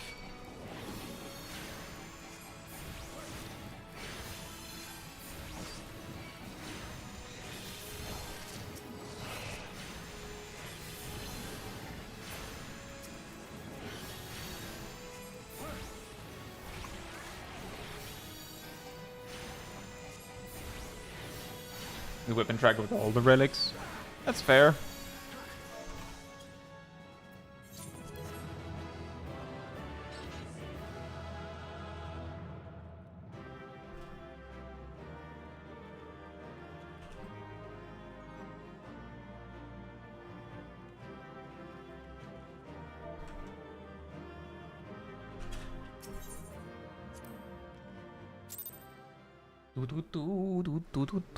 Let me just check that spreadsheet, actually.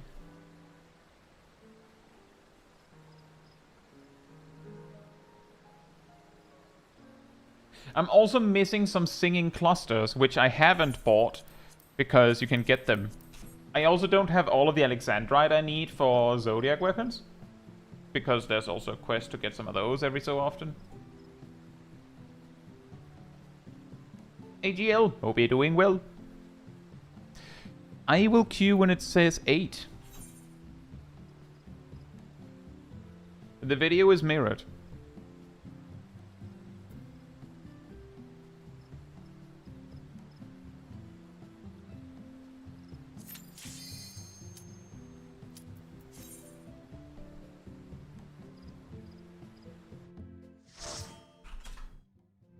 Where do we go next? Oh. Naomi's here. Agent Monica's also here. Wait, who queued for this? Is it you, Agent Monica? Did you queue for this?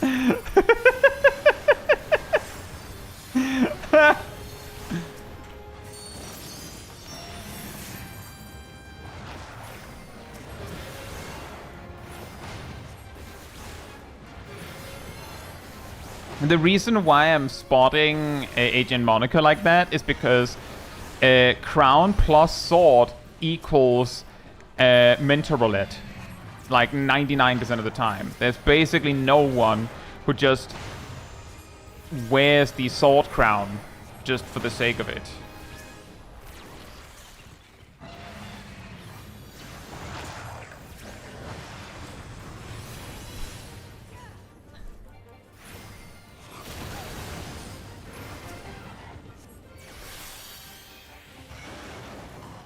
Cases I see people wear it sometimes. I'm just reiterating, when you queue into mentor roulette, it puts it on you forcibly. And most of the time, people wear the full crown if they have the combat mentor crown. It's very rare that I see people with the sword crown out in the wild. That's what I'm basing it on.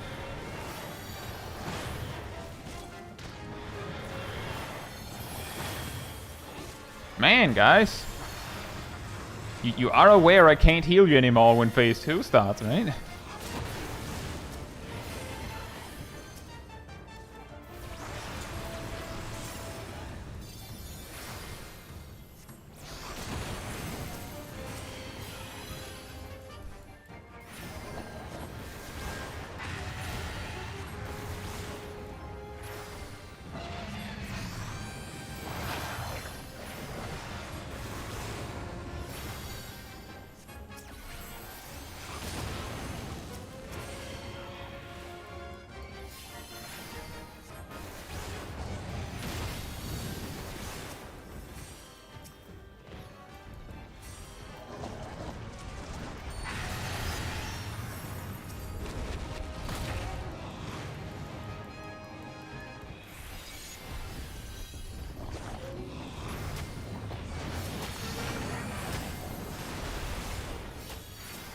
Don't be in front of the guy.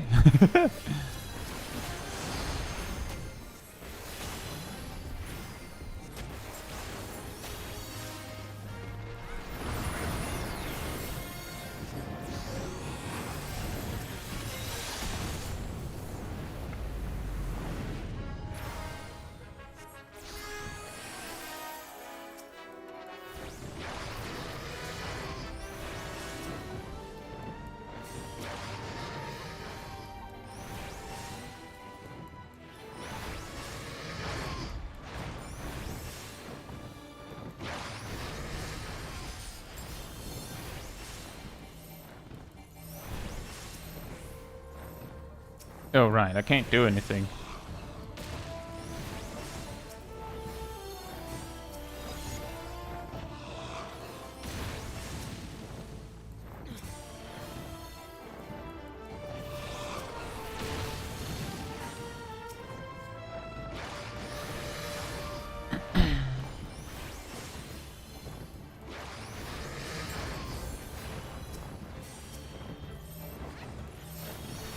That is extremely lucky, actually.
Oh, nice.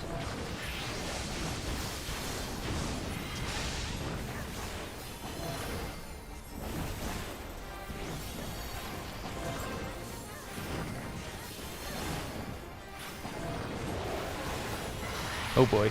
Almost.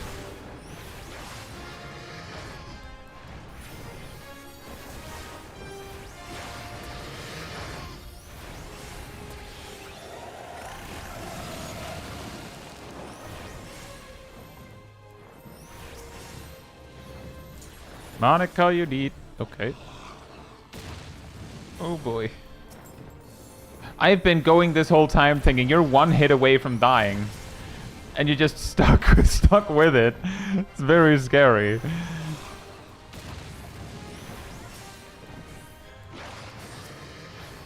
And there it is.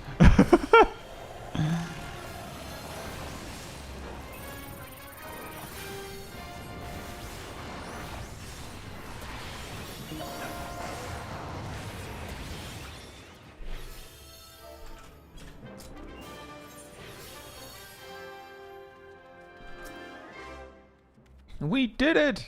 That was a very cursed phase 1.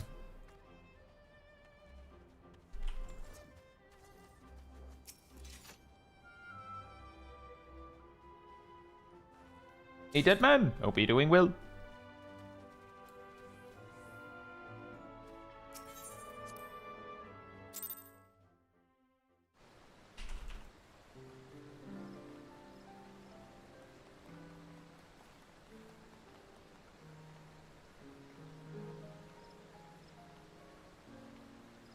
Nice snipe.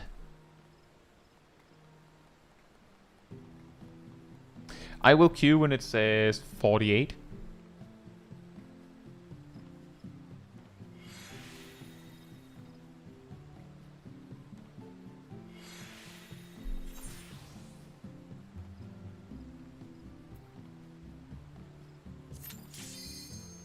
Dun dun dun.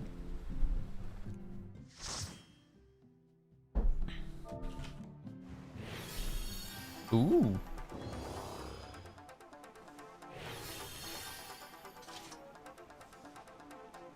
It's very unfortunate that you died right there at the end, Agent Monica. It almost was perfect.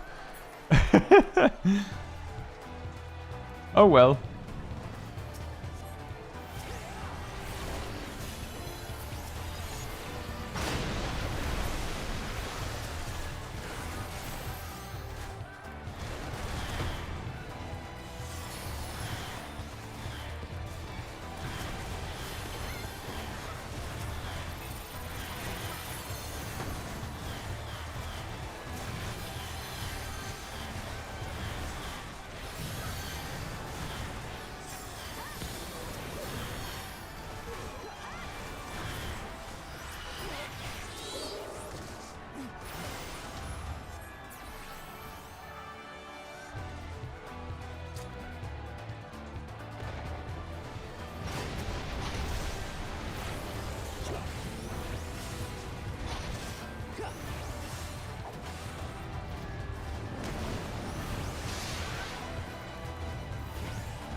Thank you for the gifted membership, Harry. Thank you so much.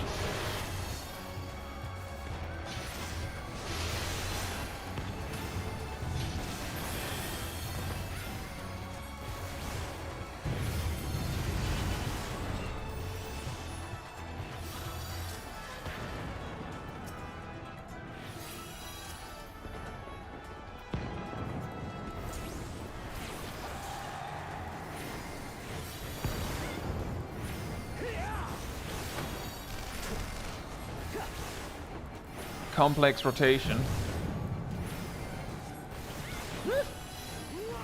Dodge!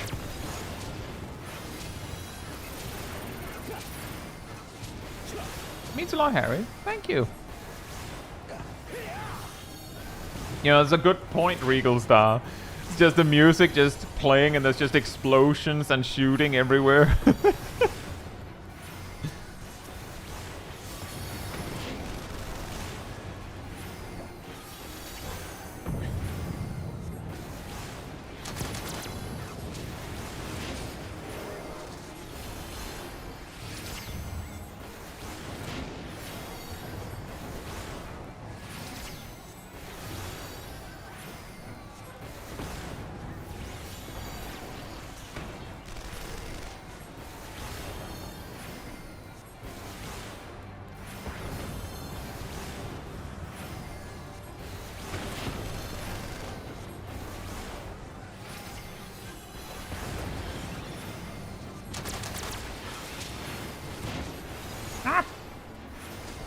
Okay.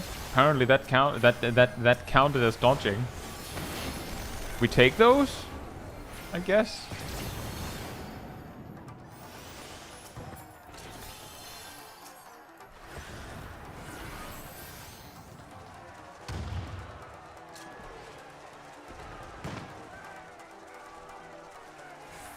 Membership get, Mizu.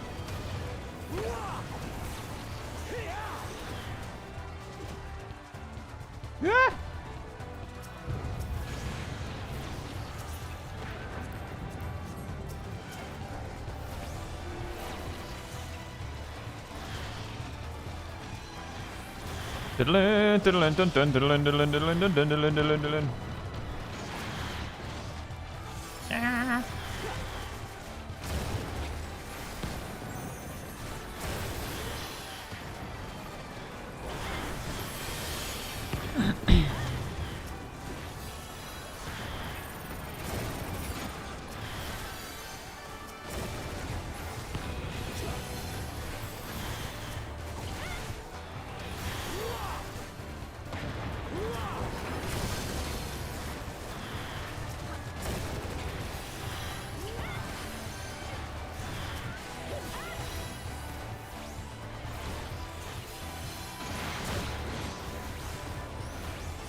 It's a very convenient timing for a crit.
Circle of Death.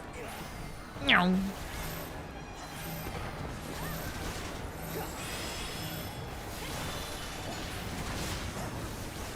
Really random fun fact, that stack marker ignores mitigation.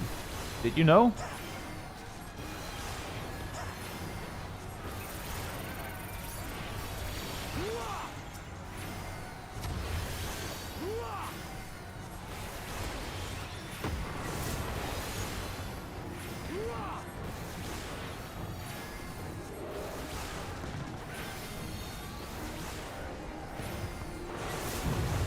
AIQ, hope you're doing well. How many guild tests did we get so far? I think one?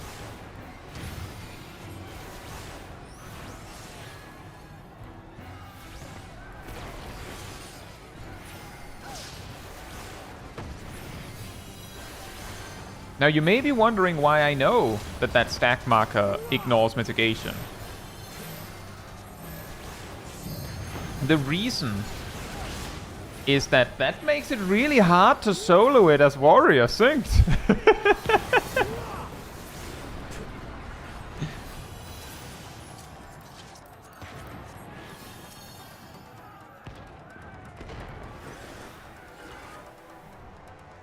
I believe it still took me one single go at this dungeon to get it, but that was the hardest part of the dungeon. It actually was like, there was like a whole arc in my solo challenge where it was the second boss that was the problem almost every single time. Oh yeah, Kaz, it's very possible.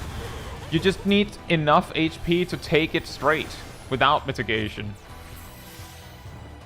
Which warrior has. The problem is more, you know, recovering after.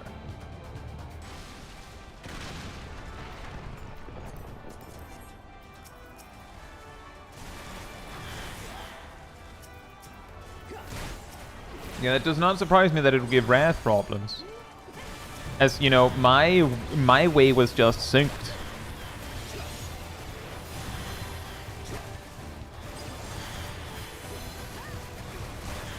Can you name a dungeon that can't be soloed by warrior synced?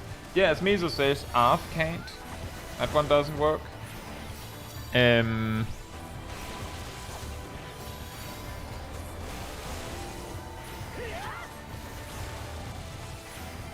The Aerie also can't, because the final boss.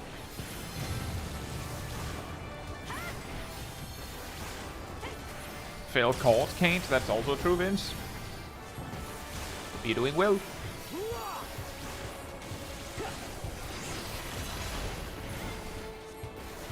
It's a dungeon with the Earth Dragon that eats the tethers for damage up. Don Meg? Yeah, that one also can't be done.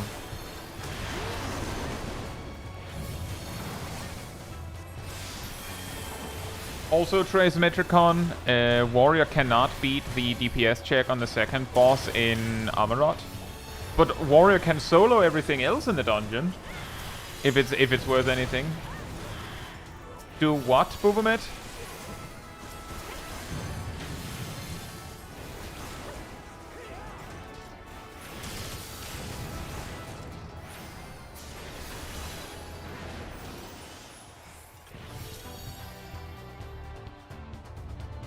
That's correct, Bubomet. But by the time the boss has around 25% HP, it will be fully boosted, and it will one-shot you.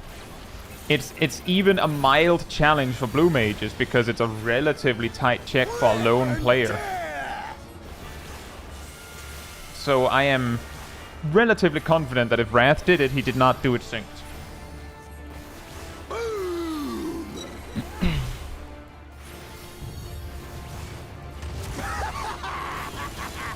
Like, you have to remember, Bubomet, I believe the boss essentially harden rages when it gets 3 or 4, something like that. And you being alone means that you have to do a lot more damage to make that. My best attempt got it to, like, I think like 20-something%. But the problem is the boss, as it is, like just as it is, does enough damage that you don't really want to do it without healing potions. So you can't go, oh, well, what you need is a burst potion. That's not enough, first of all, and also you need those. You need everything else. You need the. Actually, does burst potions overlap with healing potions? I think they do. I can never remember that.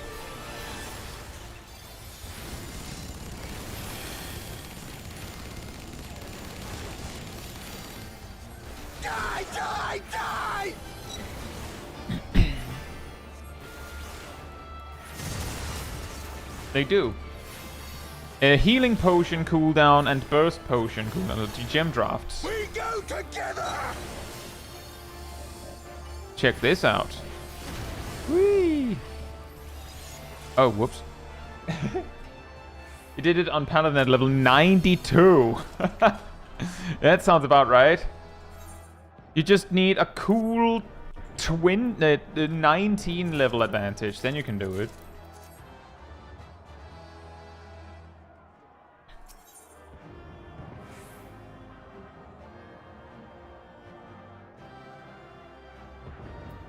The reason why I'm uncertain, Snowshoe, is because I'm pretty sure there are some medicine items that have a separate, like, go on a separate cooldown.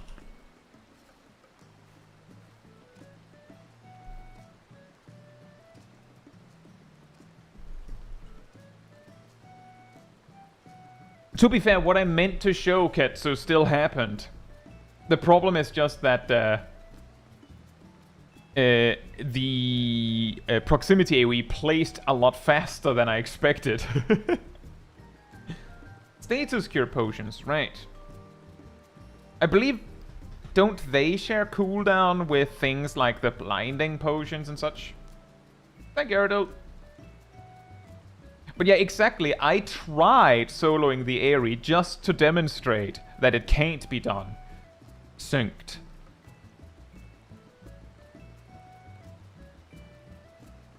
Those have a 3-second timer?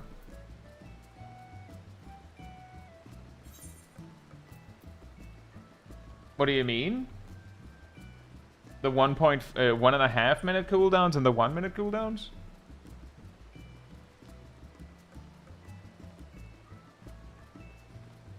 The ones that apply a debuff also have a cooldown. Oh, those! Right.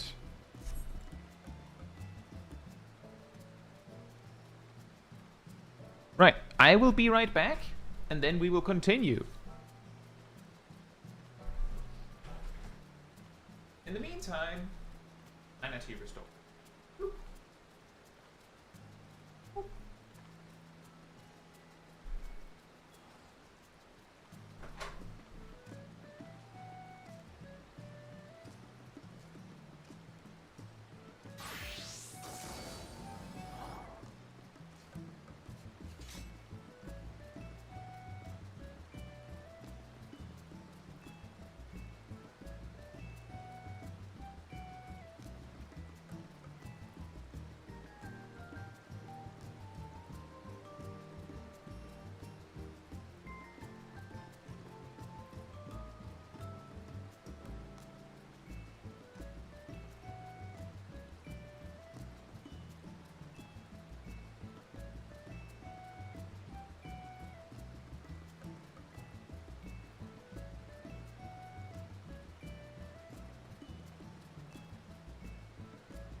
Alright, I'm back.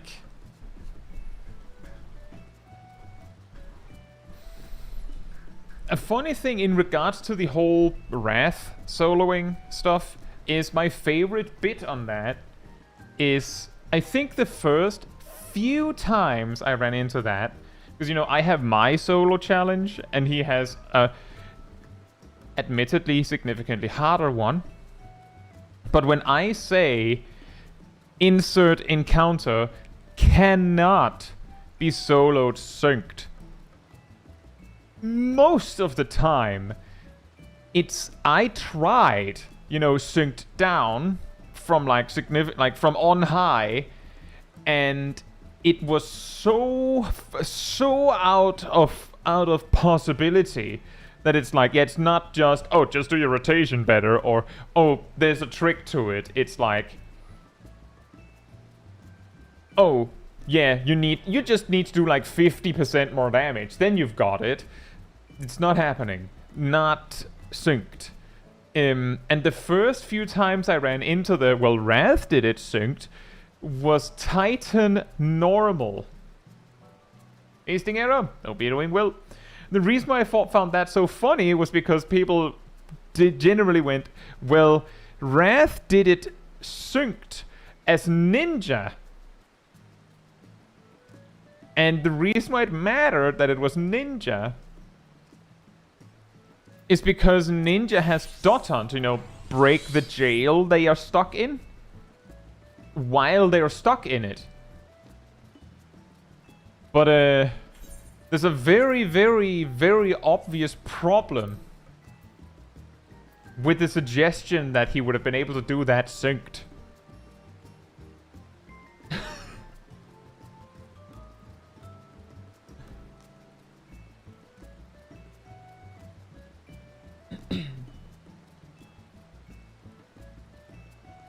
I'm just saying, I had to explain that more than once. Which I thought was really funny. Because every time I was like, that duty cannot be done synced, it was like, well, Wrath did it synced. It's like, did you actually watch his video? Ironically, I didn't, and I know he didn't. Correct, Volvian. I believe he had to get to like level 46 or something, at least, on Ninja. Obviously, because Doton. But also, it's not quite enough to have Doton. Doton also has to do... One single Doton has to be able to break a jail. Otherwise, it isn't enough.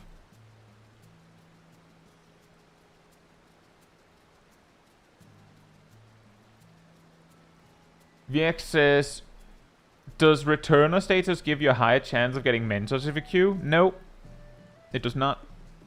The reason why you see more returners and more sprouts in mentor roulettes is because sprouts and returning players are more likely to do content like more specific, where there might be need for a mentor to like fill in, not because they get prio on mentors.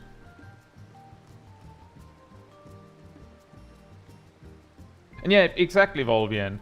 My solo challenge, when I did it, and when I do it, is that I usually, like, I started with synced minimum item level, silence echo. Like, all of that stuff on. But around the start of Heaven's Ward, like, thereabouts, actually, when it got to the post-game Realm Reborn dungeons, the difference between minimum item level and merely synced was so colossal that it was like, yes, you can do it synced. No, you can't do it minimum item level. Like, that's the difference. And it was, like, huge. Like, if I recall correctly, when I landed in Wanderer's Palace, minimum item level, I had, like, a third of the HP I would have had if I was just synced. Something crazy like that. So, from then on, I just did them synced. But I also basically go, if it can't be done synced, then I don't bother. Because if I do it unsynced, it's, you know...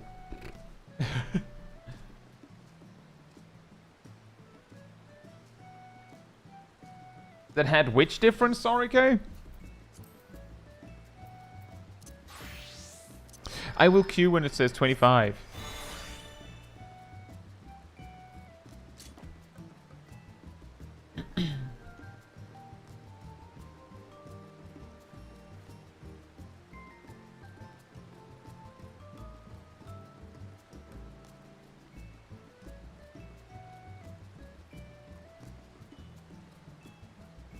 Possible to solo synced, but not minimum item level. I would say Wanderer's Palace, but that was also from the perspective of I was trying to solo it with Scholar.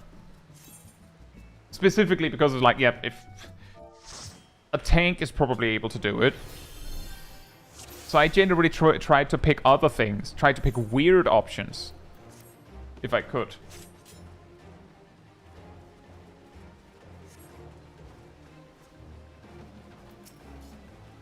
I also got the impression that the power difference between synced and minimum item level on Heavensward dungeons already were significant enough that it went from you might be able to do it to you can probably do it when you went from minimum to just synced. Which is the reason why after A Realm Reborn I pretty much stopped doing minimum putting the minimum item level restriction.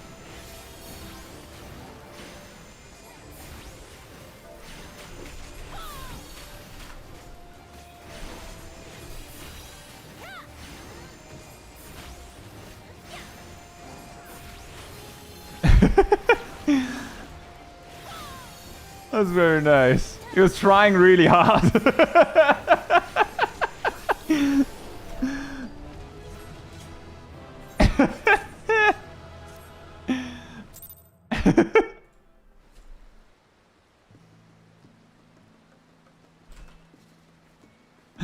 I'll queue when it says 3. Hey gamer fan, hope you're doing well. On that note, Kay, that of course means that there are very, very few examples. Oh, 12-minute replacement. That I can point to where I know for a fact this difference is there. What? Really? Okay. Okay, I guess.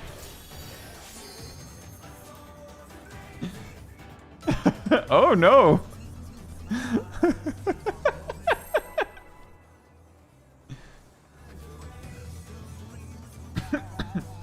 You cannot escape him. Well, hopefully I can. Hopefully this won't be too hard.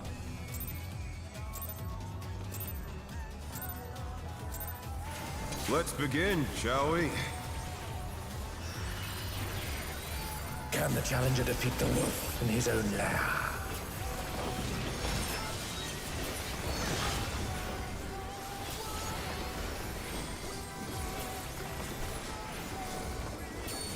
Cleave!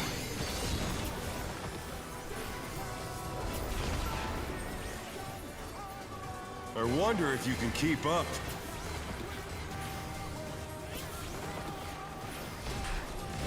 Such speed, it's as if there's a pack of him.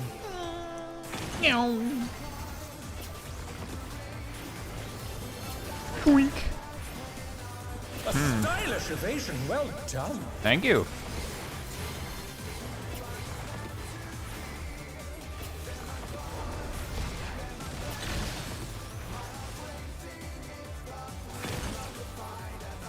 Jose Kaif and Scudaloos, hope you're doing well. M8N Brock stream.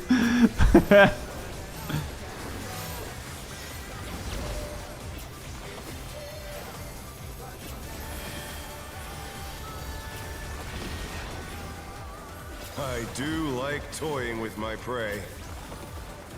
Hey Padia, hope you're doing well.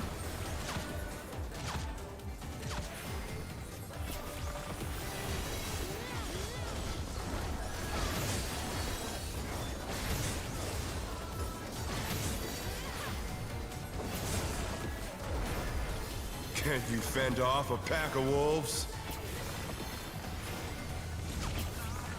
Woof.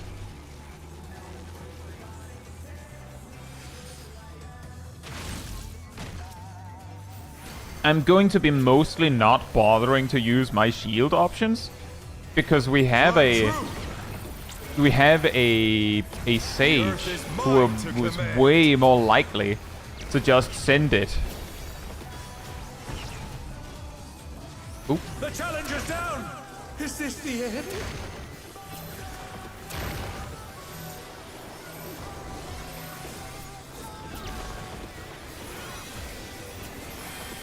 They're back on their feet. Let's see if they can stay Oh, standing. whoops. Not bad. Not bad. But we've scarcely begun. At face, woo! Everybody's out here fighting an at face.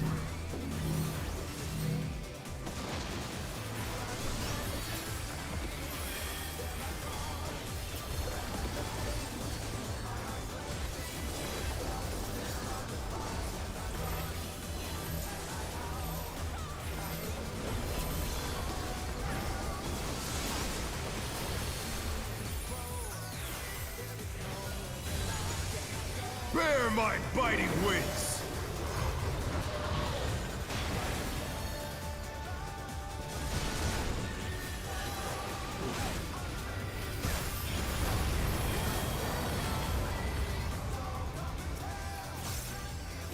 Still you stand. How delightful!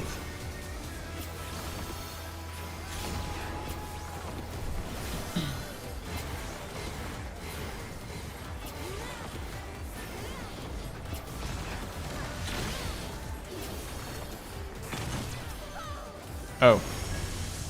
Ooh. Fenrir's power can be wielded in Oh surprising boy, ways. here it comes. Where did that colossal thing come from?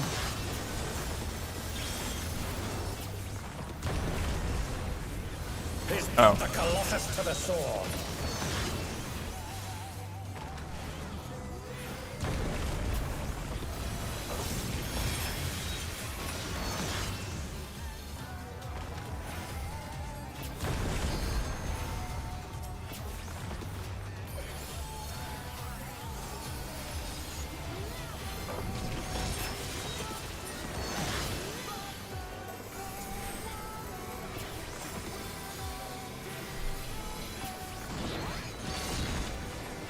Yeah, imagine if the ad phase was the same as on Savage, just slightly nicer.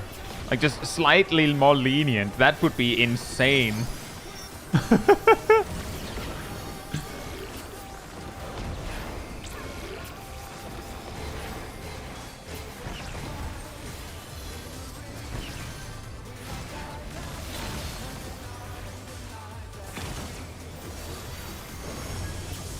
I've certainly done the Savage version a lot now. Because every time I see him do it, I'm like, is it circle or cone? And then it's always cone on normal. Calm down.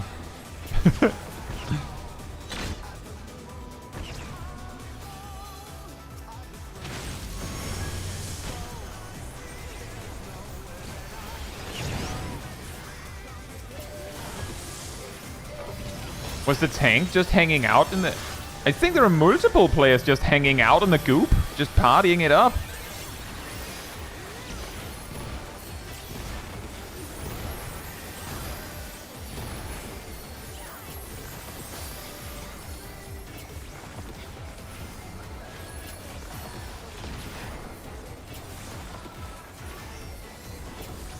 They crave the goop.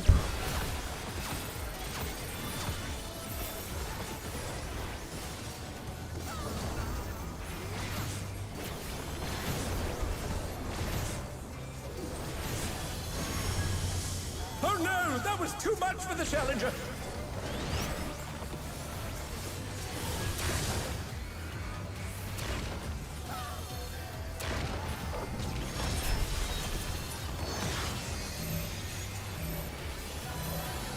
The challenger rises again. Can they turn this around?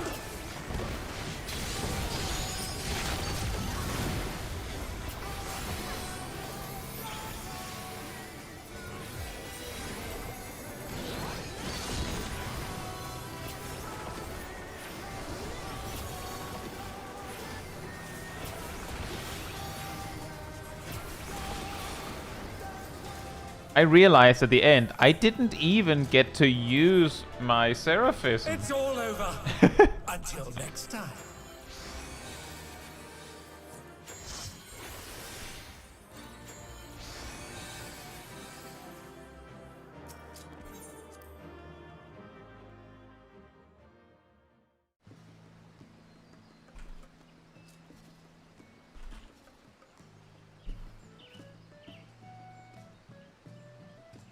I will queue when it says 1.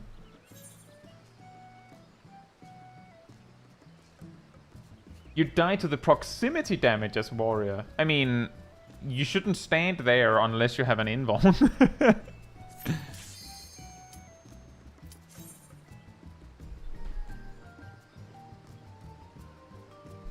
Guys, we made it. We did 10.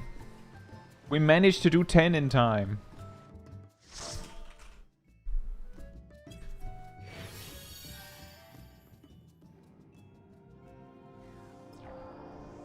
3 classes. That's amazing. Also, second time today on this one.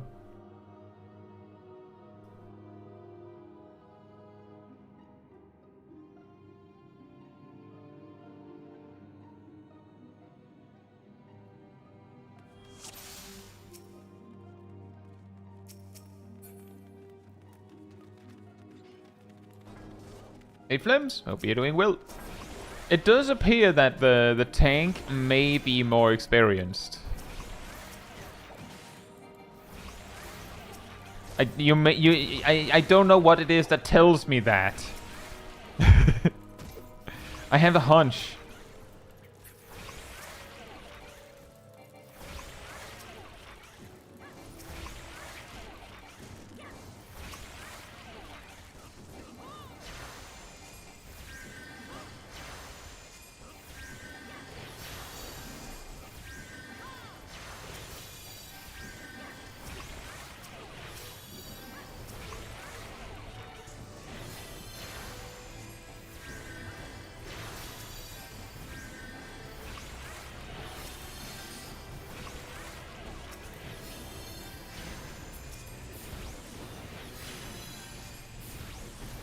You know, it's kind of a shame they didn't pull all the way to the boss room. Hey Zip Zap, hope you're doing well.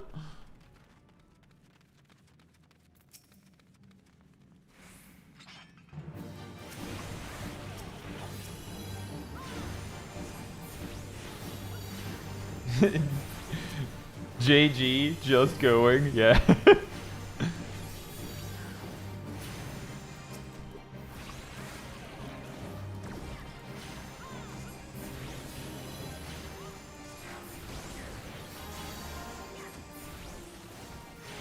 We also have ready check and just mash.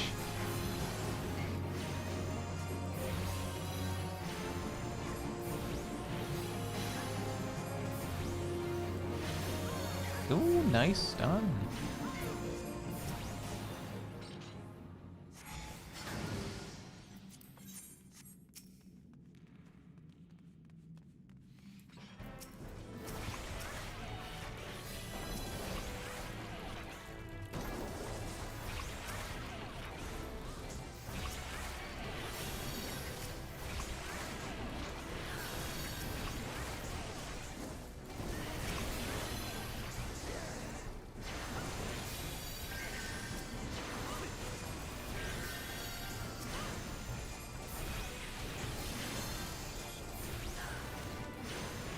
Ready check not casting anything.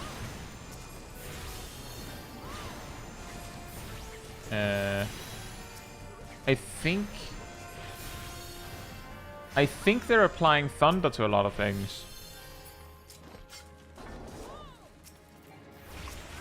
You don't have AoE thunder at this level.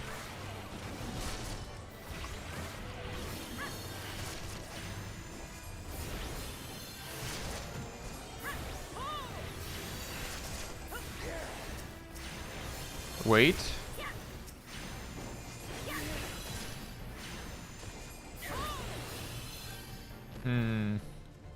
Yeah, that looks like a pretty cursed rotation. Hey Lucky, hope you're doing well.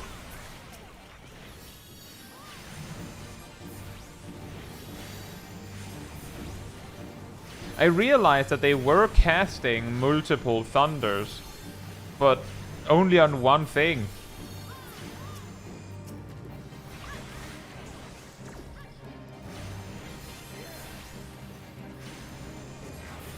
Hey Titus, hope you're doing well as well.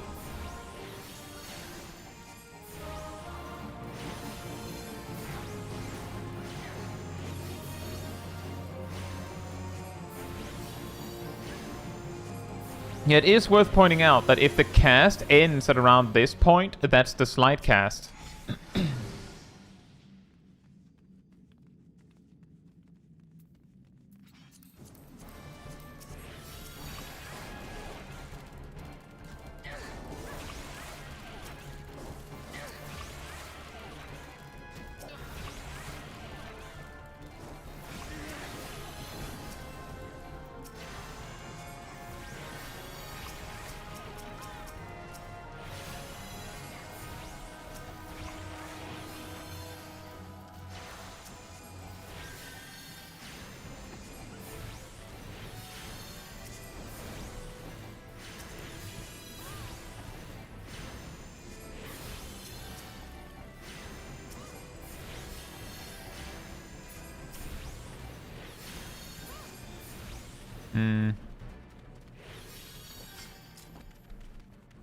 Yeah, they're using a lot of Blizzard.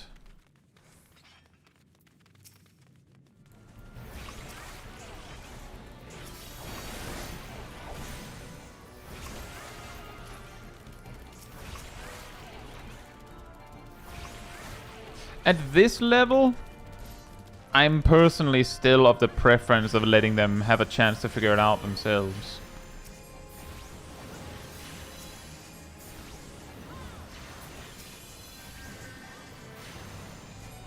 But if I saw them as any level where they either are or should be a black mage, I would probably be like, buddy, do you want some help? Exalted, hope you're doing well.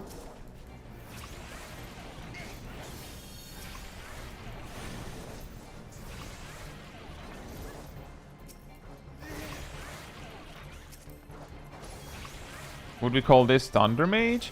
I don't think they're using Thunder enough. This shouldn't hang out for multiple GZDs if they were a straight, clear Thunder Mage.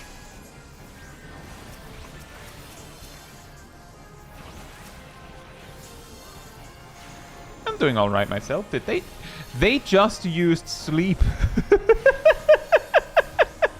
Sure, why not? Go on then. Hey, at least they're using their toolkit.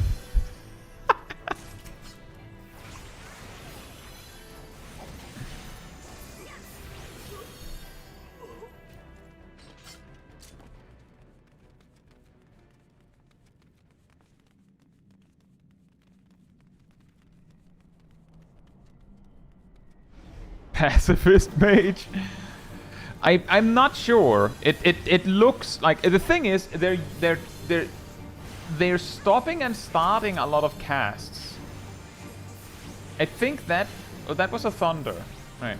Now they're using swift cast. And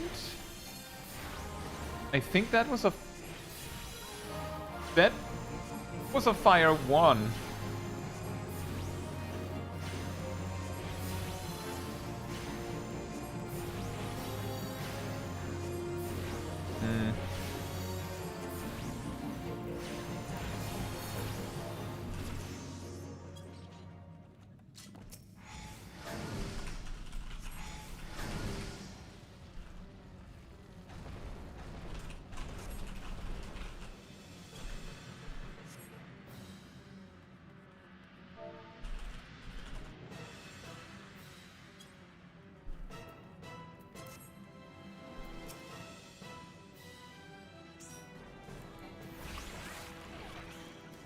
I'm pretty sure that what I've observed here is that they don't feel super great about the fact that their fire spells get more expensive.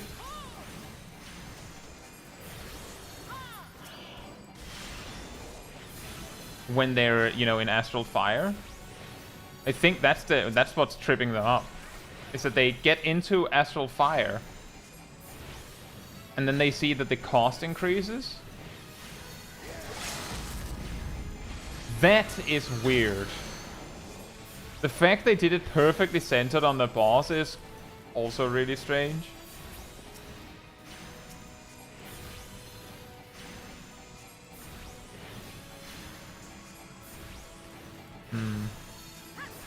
Well, I tried. I made it as simple as possible. If you cast fire spells repeatedly, then they do more damage. Which is true. It's not exactly how it works, but it's true.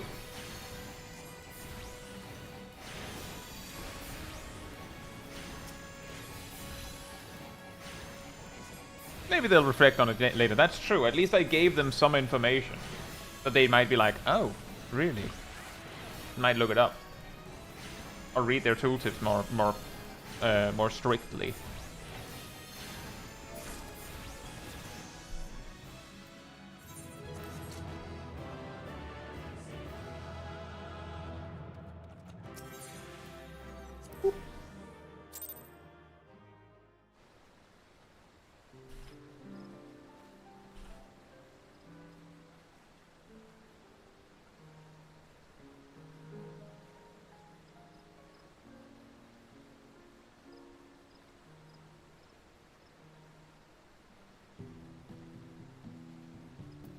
I will queue when it says 54. Yeah, it seemed like they cancelled out their buffs quite frequently, Regal Star. That's also what I was observing, is that they went into Umbral Ice, cast Fire 1, and then sometimes they'd cast Fire 1 again, but then they would immediately go back to Blizzard to avoid having to deal with that. But sometimes they'd spam Blizzard. And that's also true, Volvian. Sleep has a use, it's rather specific. Regal Star says, isn't the turtle at the end of Origenic sleepable but not stunnable? The funny thing is, it's always sleepable, but when it starts casting its big circle AoE, it is immune to stuns. You can stun it outside of that, but not when it starts casting the thing you would want to stun it for. They spam Blizzard? Blizzard, Blizzard, Blizzard, Blizzard. Are we going somewhere? Nope. We're going somewhere now.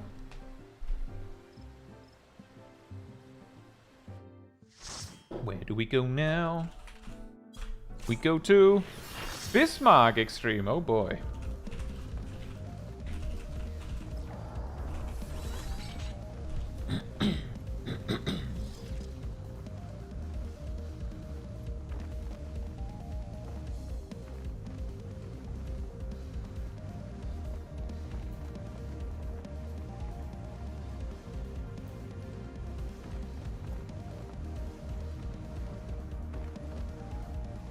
Yeah, we have a first timer that announced it.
See, an interesting thing about that, Titus, is that I ran through the numbers. At present, before you get Firestarter, spamming Fire 3 is actually a gain. You just have to also spend whatever you have left on Fire 1 when you're done.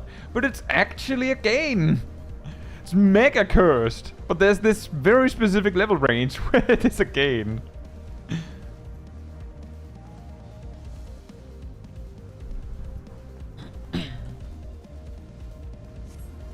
Oh, I see Seraph is here. We have a Seraph.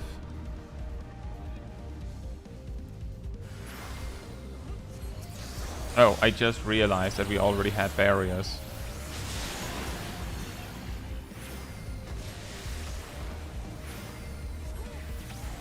Oops.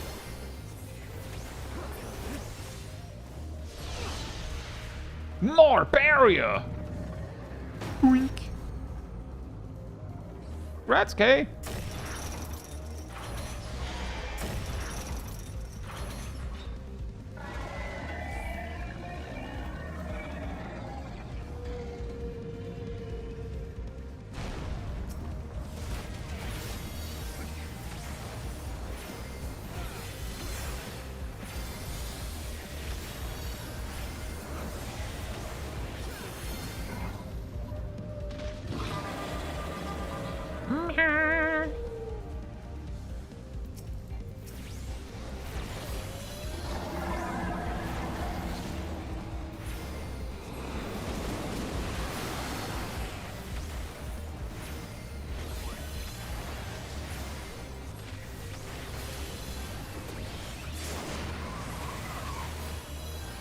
Uh-oh.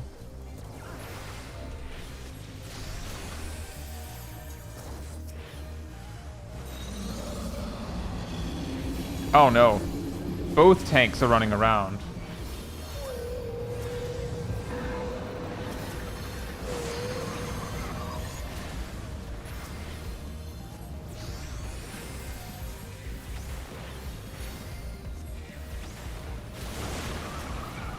Just gonna check something. If I recall correctly, isn't the debuff that it just makes it so that that particular one does more damage to you or something?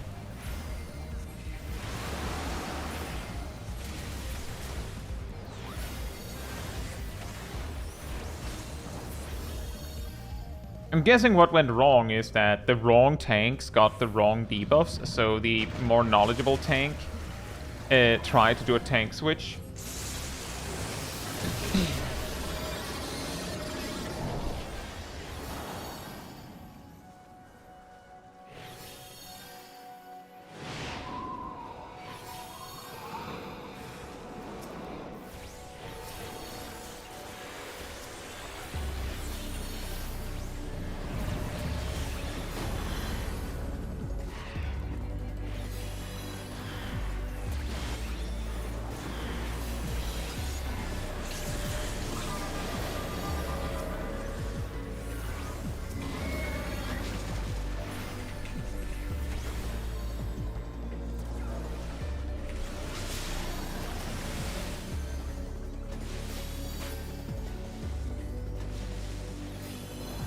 I did say don't attack bubbles.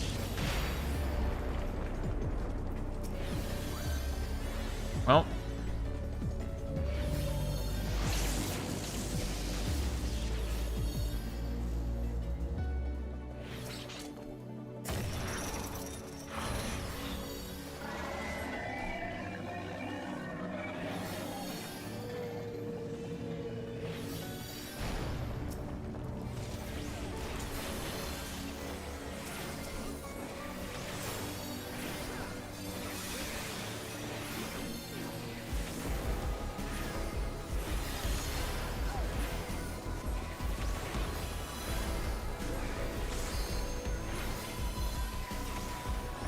Yeah, I'm not risking that. Nope.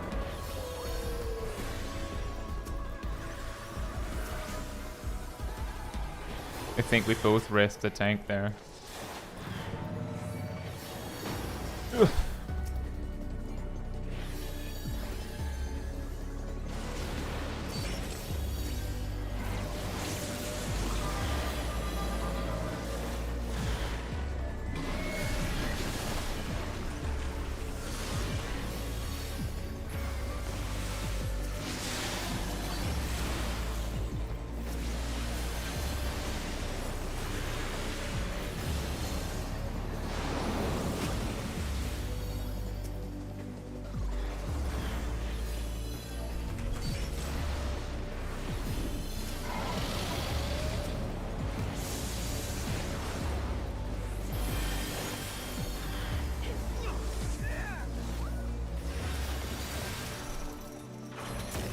And this time the orbs are not dealt with.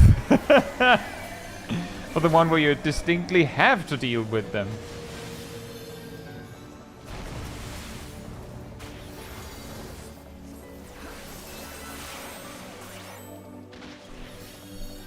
Hey.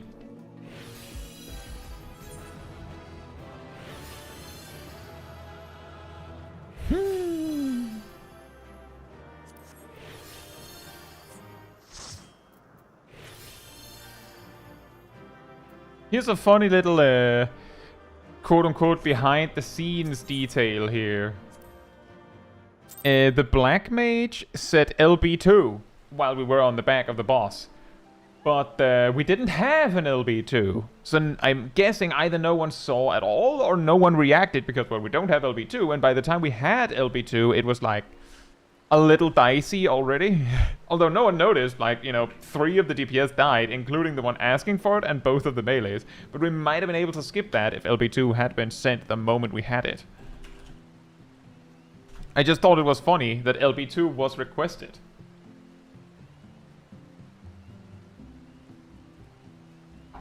Regal Star says, seems like this is a pretty easy extreme. I believe we 3-manned Bismarck Extreme synced. I believe I did it with, I believe we had a DPS, a tank, and a healer? Or did we have, I think we have had two tanks and a healer, and I was the healer. And I believe Milo was one of the tanks.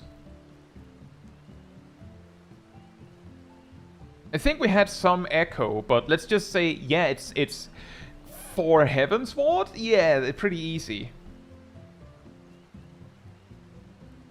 Like from the extreme countdown, I believe it was like 3, 3, 4, 6, or 7. It might have been 5 actually, and then it was like 6. I think this one was like 5 or 6. But this one was... I think it was 7. Like, based on what we did. I'm not saying that's the limit. That was our limit, where it was like, we can't go further. I will queue when it says 51.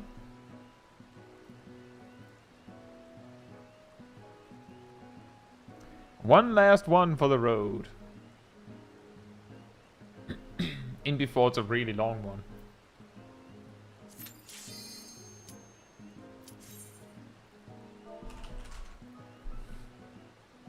What's a guild test?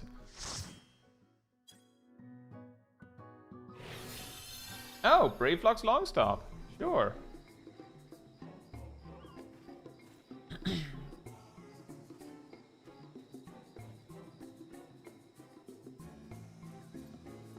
The difference on the bubbles, Sackboy, is that on the Thunder phase for Bismarck, the bubbles actually bait the thunder on them instead. So like it's not lethal to kill the bubbles. It's actually just a waste of time to kill the bubbles. Because they don't do anything positive for you. They don't help you in the slightest.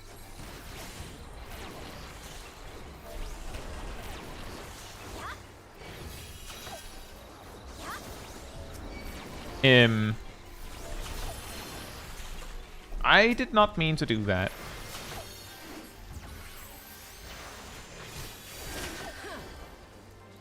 I will, however, die if he just doesn't react to it, and then he will also die.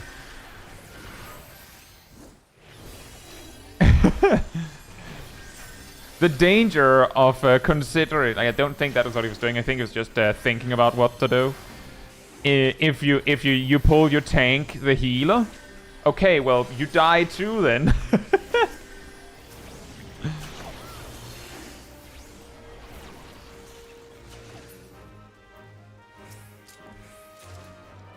I don't remember what I was talking about.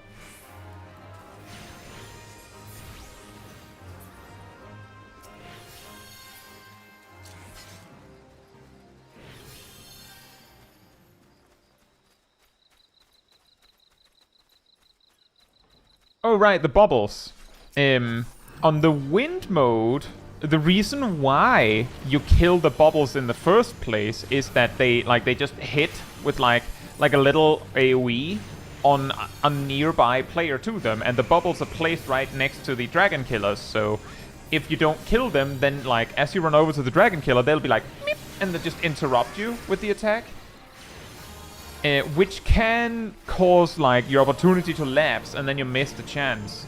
That didn't happen, but we did in fact get interrupted. And on the wind mode, there isn't anything killing the bubbles, so you do have to kill them. On the thunder mode, the bubbles bait the AoE, so it's actually convenient to leave the bubbles alive. But due to presumably power creep and whatnot, it is it's pretty fine to just kill them. It's just... there's no need to worry about it.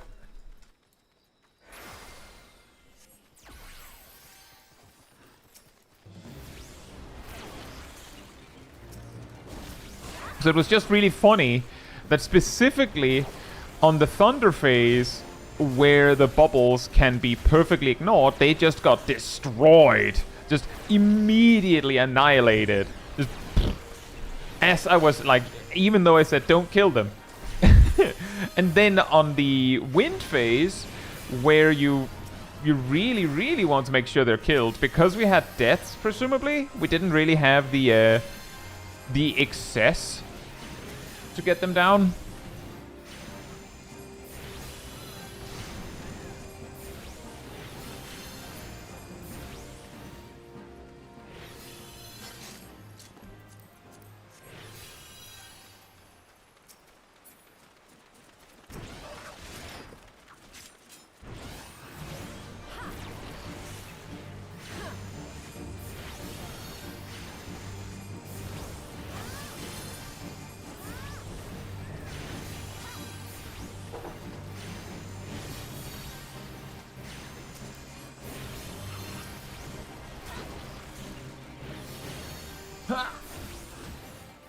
Yep.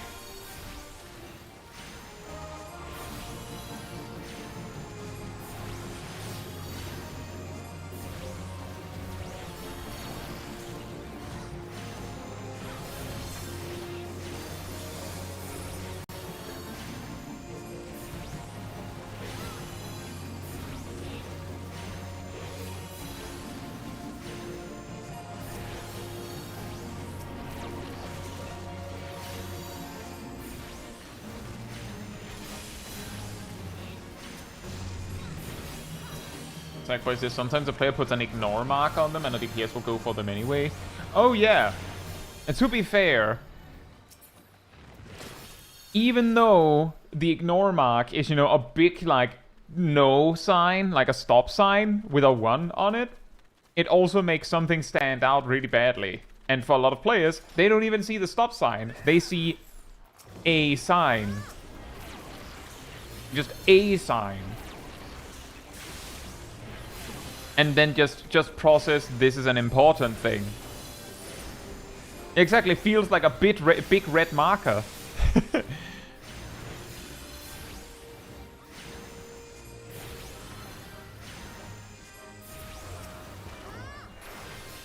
So it actually calls more attention to it. Another example of that is on Garuda Extreme. There is always someone that puts a big ignore marker on the spiny plume. You know, the one that you should, like, that you really shouldn't kill. The problem is, and I think I explained that in my quick guide. While the barrier from the spiny plume is technically needed to survive the big AoE from Garuda, it's not the only way to survive, as a tank limit break also works. Especially if you like pair it with other mitigation, like you can set up a sweet sacred soil and maybe like an AoE barrier a little bit. Like suddenly it gets very manageable. And the reason why that matters is because in a synced party, Garuda will not use that raid wide that you need a tank LB for more than once. And the spiny plume is the most dangerous thing in the arena. If it manages to put 3 stacks, I believe, of thermal low on whoever's tanking it, then they explode and the raid dies immediately. I say it as if I'm not like quite sure, because I've never seen it happen, but I've been told that that's what it does. And a lot of the time people don't even realize that there's thermal low stacks in the first place.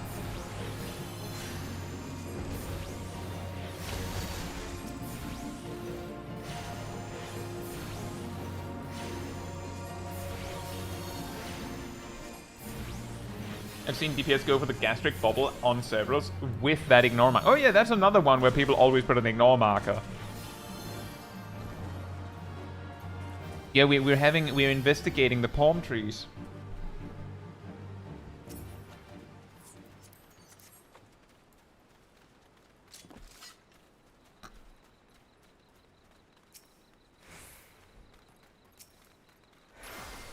Which is also the reason why every time I do Garuda Extreme in Mentor Roulette, if I'm able to, I will just straight go and kill the Spiny Plume. Just destroy that. I don't care. Like, you need to prove to me that we need it before I will let it live, because it's actually more likely to wipe you than help you.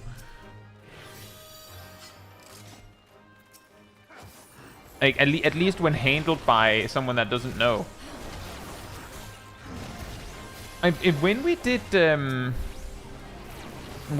the Extreme Light Party speedrun thing, boss rush stream, I believe that also made Garuda one of the harder fights, because on top of the ad phases lasting longer, you also had to juggle the Spiny Plume because it lasted long enough that you actually needed it.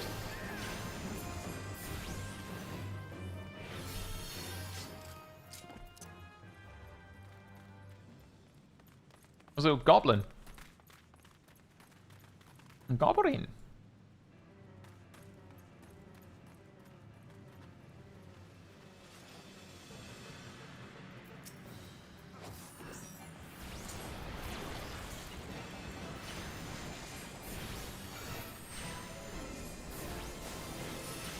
But those are the kinds of things where, like, as I've talked about, like, for instance, with Ramu Extreme, where I don't explain the whole thing with the orbs impacting the damage of certain things, because it's easier if less people know. The same thing with certain other bosses, where I will just quietly not mention a thing they do. Because it's actually better if you don't know.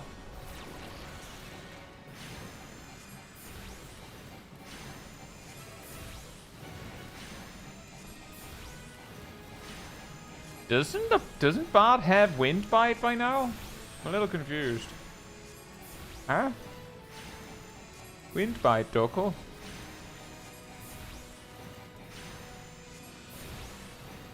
Where the Wind Bite at? Also refreshing Venomous Bite quite aggressively and frequently. Come to think of it.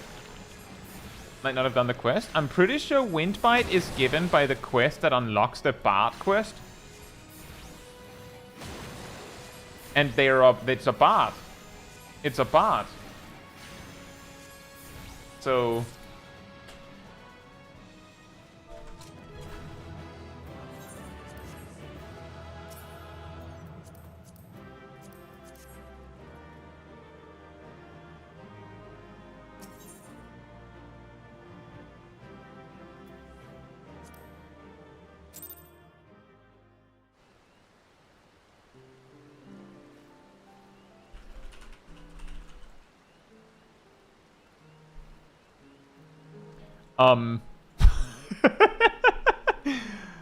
I have questions. Ya good over there? We didn't start the fire. Maybe they don't know it stacks? That's a possibility, humble student.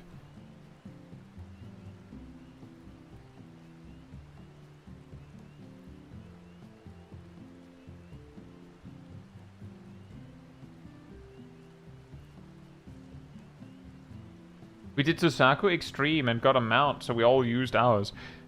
Like, did you just go and do Susaku Extreme synced, or was it unsynced? Or did you get it in Mentor Roulette, or what's happening?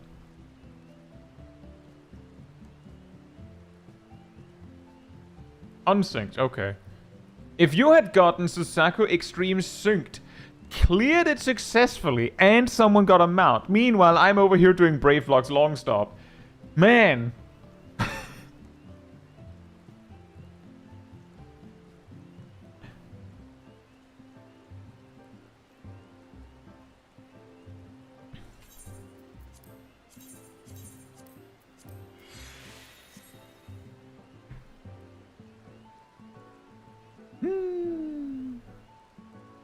Hey Sly Wolf, hope you're doing well. That's pretty nice. Oh, and now they're gone. So in summary, we got 1 MSQ Roulette, and we got 1 normal trial. We got 5 leveling dungeons. That's actually pretty normal for healers. We got 2 guild tests. We got 1 normal raid. And we got 3 extremes. And the only one we wiped on was Titan Extreme. Which is a... like, no offense if anyone has trouble with it. Titan Extreme is one of those extreme trials where there's so little you can do wrong. Like, the things that you have to get right, aside from... the things you have to do right are roughly the jail thing. And fundamentals, it feels like, to me, is like... oh, the boss does frontal cleaves. You probably want to put him on the edge of the arena, so that he doesn't cleave more of the arena. He does a lot of explosions that you sidestep. He has ads. You want to grab those. And then there's, of course, that's a lesson, is, oh, they turn into goop, so you need to kill them at a specific spot. But it does mean that usually the things that wipe you are not things that can really be helped with a lot. Which is also why most of the advice was like, move him more to the edge, because there's nothing else we can do. You just have to do it right. Yeah, exactly. It's the knockback. It's pretty much always the knockback. And it's just... like, if anyone's having trouble with it, it's just, well... if Titan isn't moved properly to the edge, then that's, you know, problem number 1. If he is, then it's just, well, then it's a... I'm sorry, it's a you problem.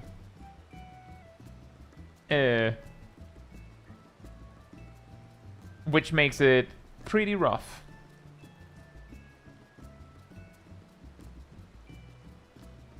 A 2 cents horror story? Titan landslides, 200 ping? Well, it was worse. Apparently, like true A Realm Reborn, there was like an additional latency applied to everyone, which basically meant that 200 ping is like baby mode relative to OG Titan Extreme. Apparently, A Realm Reborn was really cursed.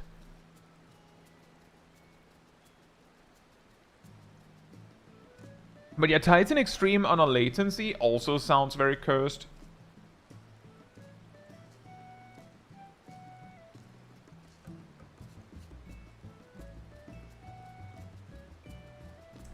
But yeah, we managed, despite the first hour passing with 3 like actually over the first hour passed with only 3 duties done, we managed to finish with 13.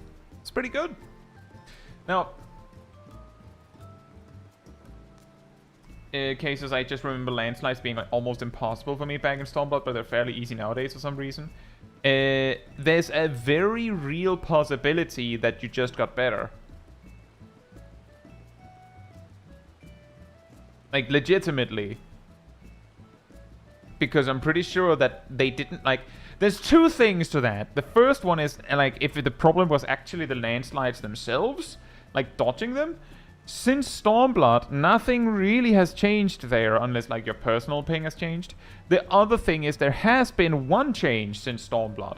The thing that changed since Stormblood is that at some point, they made it so that when you fall off the arena on Titan on any difficulty, your corpse respawns on the arena. Whereas back in the day, if you died from either upheaval knockback or landslide knockback, you were straight completely completely dead. Just deleted from the arena. Maybe they should do that again. Maybe that would make the real hardcore Savage Raiders slightly more scared. I'm just memeing.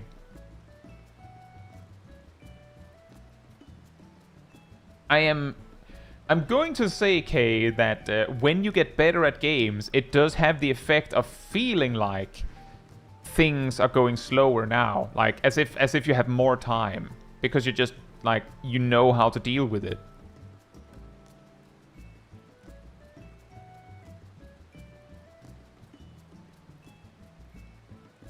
So I'm just saying it's very likely that the reason is you got better. Now, with that said, if you'd like to be part of the Discord community server, there's a link right there in the chat. There you'll find the weekly schedule where you can see what else is coming up in the coming days. I usually update it Sunday or Monday. You'll also find the announcement room with links to videos and streams when I put them out. And if you grab the reminder role in the role assignments room, you'll get a notification whenever I post a video or stream. There's also an extra one around 15 minutes before stream starts, so you can catch it right when we go live.